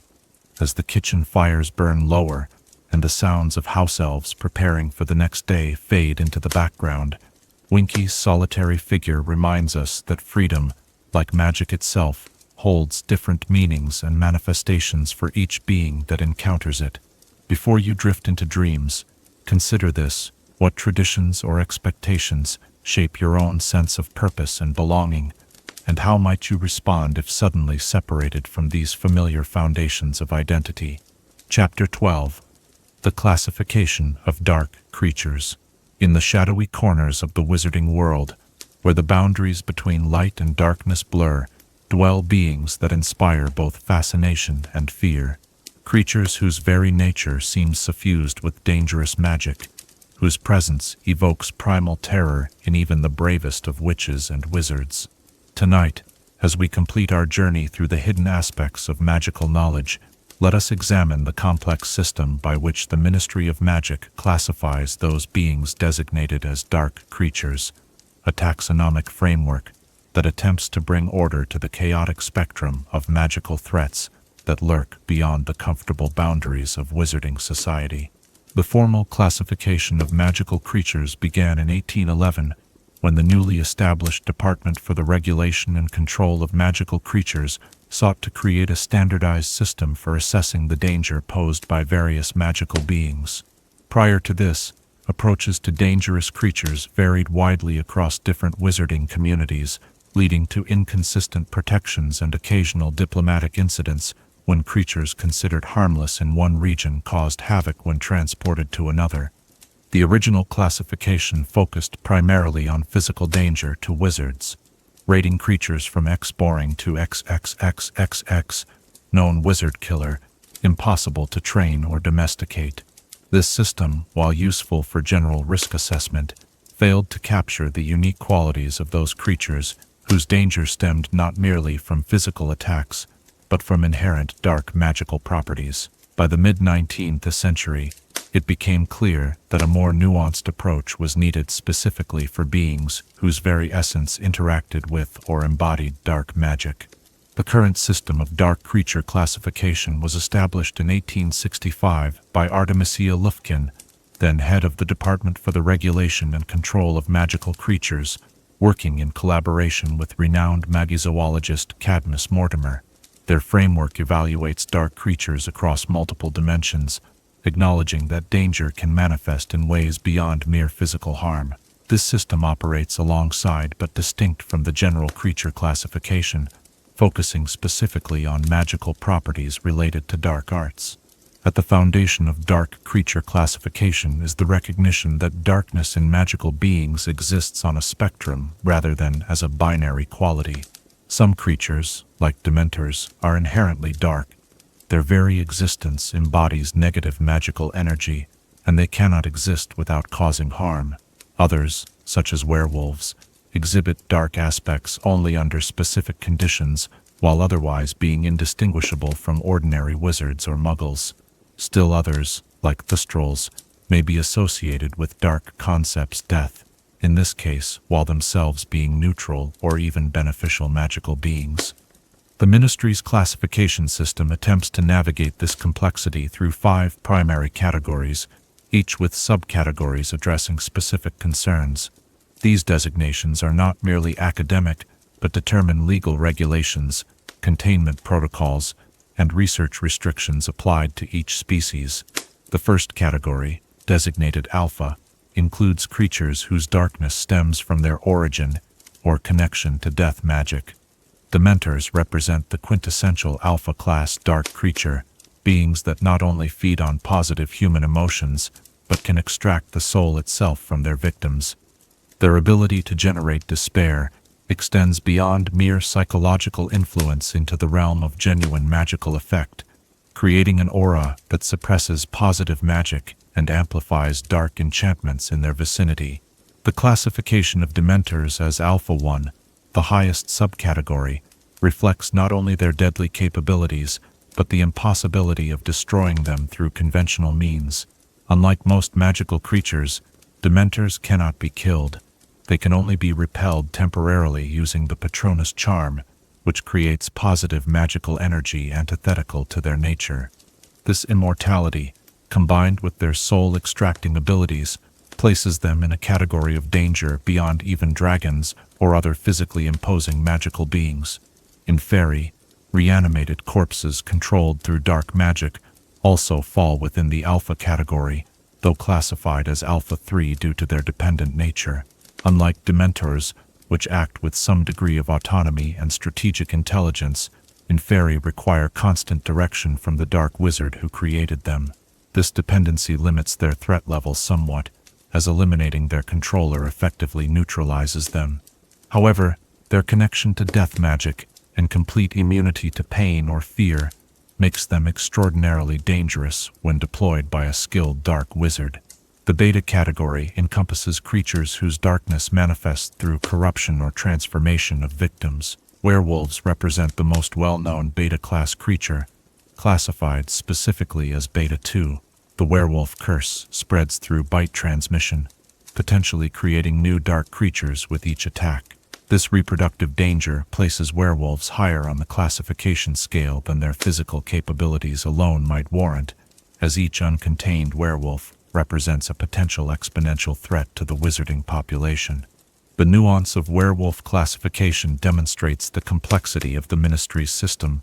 In human form, a werewolf poses no inherent magical danger and retains full human intelligence and moral agency, even in transformed state.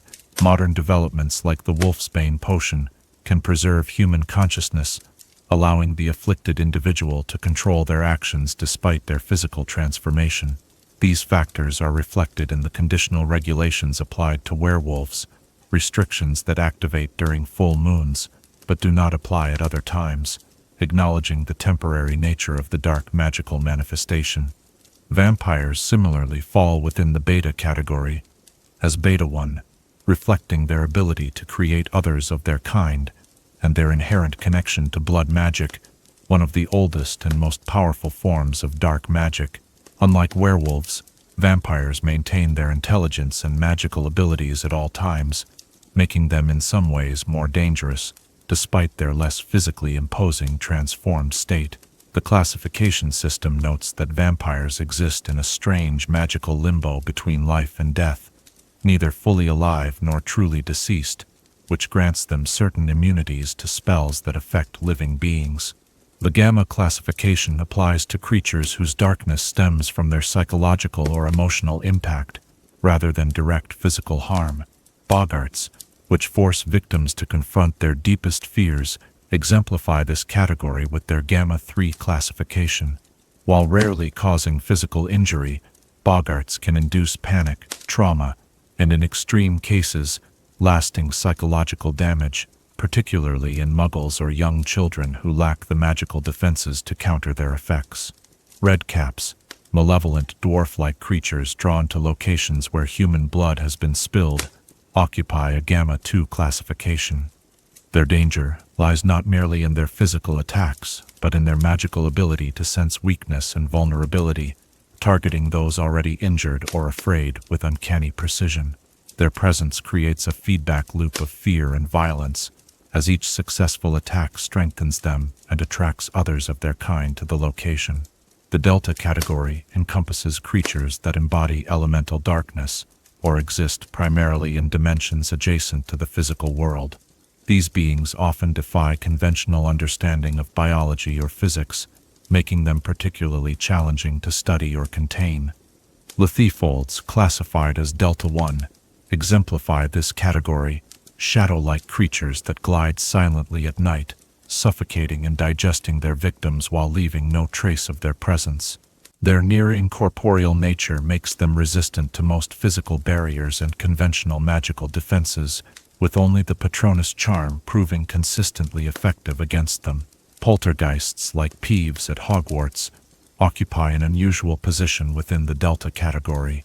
Classified as Delta 4, poltergeists are not truly creatures in the biological sense, but manifestations of chaotic magical energy given semi-sentient form through prolonged exposure to emotional human magic.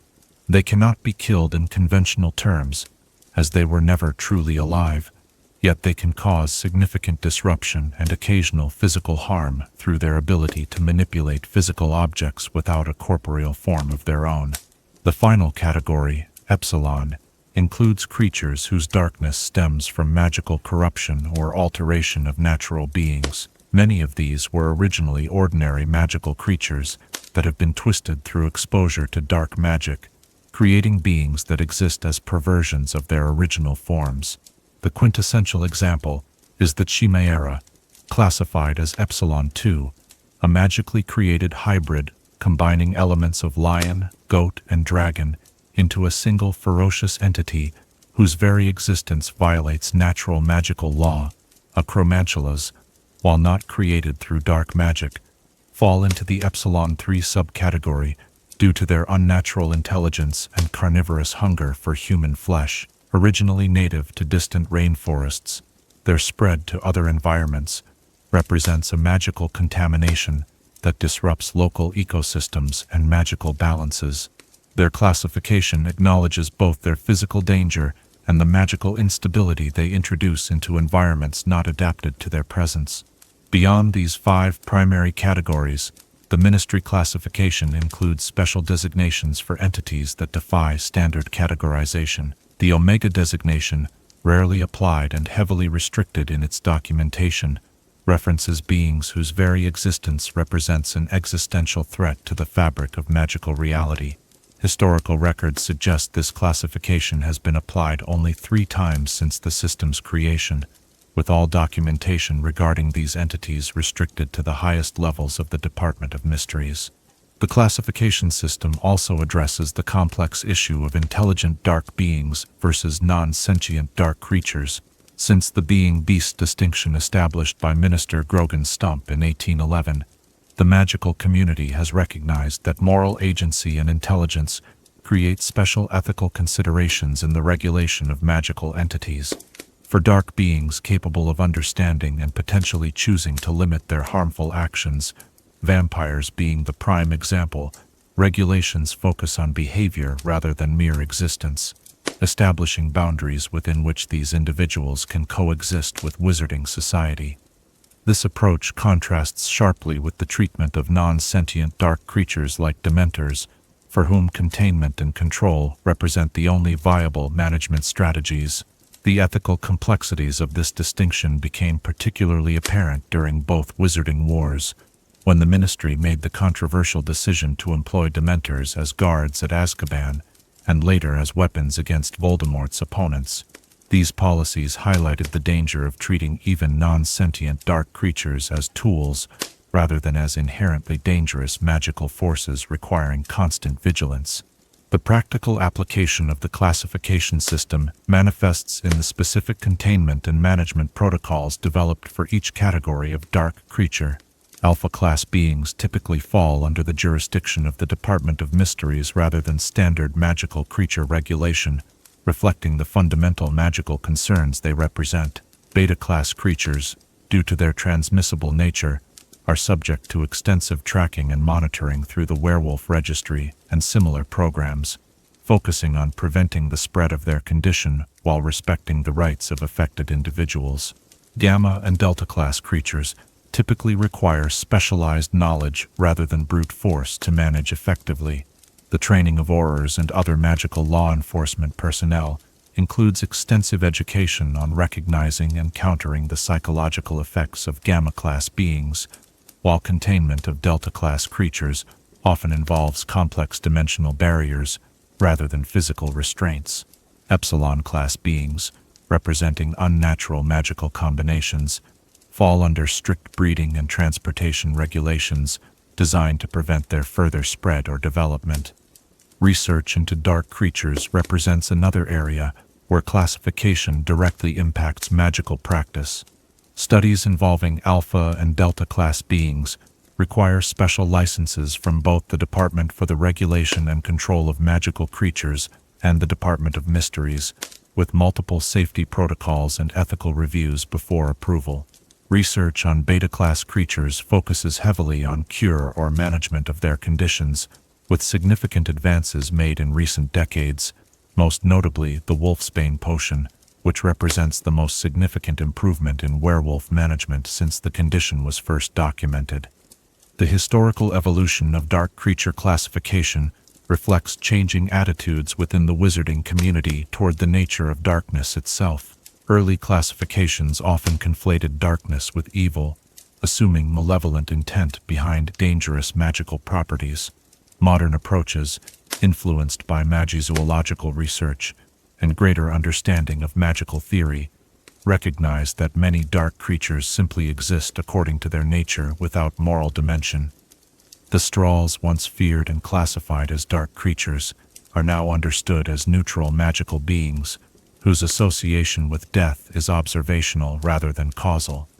This evolution parallels developments in the understanding of dark magic more broadly. Contemporary magical theory recognizes that while some spells and creatures are inherently corrupting or harmful, others merely interact with aspects of reality, death, fear, transformation, that humans find disturbing or threatening. This more nuanced approach has led to reclassification of certain beings and reconsideration of regulations that may have been based more on superstition than genuine magical threat. Among the most significant revisions to the classification system in recent years has been the removal of many part-human magical beings from dark creature categories altogether. Centaurs, merpeople, and similar beings with human-level intelligence were once classified alongside genuinely dangerous creatures simply due to their appearance or habitats. Modern classifications focus instead on actual magical properties and demonstrable harm rather than superficial differences or historical prejudice. The ongoing debate regarding werewolf classification exemplifies this evolution in perspective. Traditional classification places werewolves firmly in the dark creature category based on their transformation and the transmissible nature of their condition. Reform advocates, including notable werewolves like Remus Lupin, who have demonstrated the capacity to manage their condition responsibly, argue for reclassification that distinguishes between the condition itself and those affected by it, recognizing lycanthropy as a magical disease rather than a fundamental transformation of the individual's nature. The classification system continues to evolve as new discoveries emerge and understanding deepens. The Department for the Regulation and Control of Magical Creatures conducts regular reviews of classification criteria, incorporating new research and occasionally revising designations based on improved understanding of particular species. This willingness to reconsider established categories represents an important acknowledgement that magical knowledge remains incomplete, with new insights continually reshaping our understanding of the boundaries between light and dark magic. For the ordinary witch or wizard, knowledge of dark creature classification provides practical guidance for potentially dangerous encounters. The educational curriculum at Hogwarts and other wizarding schools includes study of classification categories and appropriate defensive measures, preparing students to recognize and respond to various levels of magical threat. This education represents not fear-mongering, but practical preparation for navigating a world where genuine magical dangers exist alongside benign wonders. As our exploration of dark creature classification draws to a close, we might reflect on what these categorizations reveal about the nature of darkness itself within the magical world. Beyond mere taxonomic convenience, the classification system embodies wizarding society's attempt to understand and manage aspects of magic that resist control, forces connected to death, transformation, fear, and chaos that exist independently of human intention or design. In cataloging and studying these beings, Perhaps we seek not merely protection, but deeper insight into the fundamental nature of magic itself. The shadowy corners where dark creatures dwell remind us that magic extends beyond the comfortable boundaries of spells cast from wands and potions brewed in cauldrons. It exists as an elemental force within certain beings, sometimes beautiful in its terrible power, sometimes genuinely threatening to human existence, but always worthy of respect and careful study rather than mere fear. As you drift towards sleep, consider what creatures from the classification might haunt your own imagination, and what their particular darkness might reveal about the aspects of existence that most challenge our human desire for control and understanding.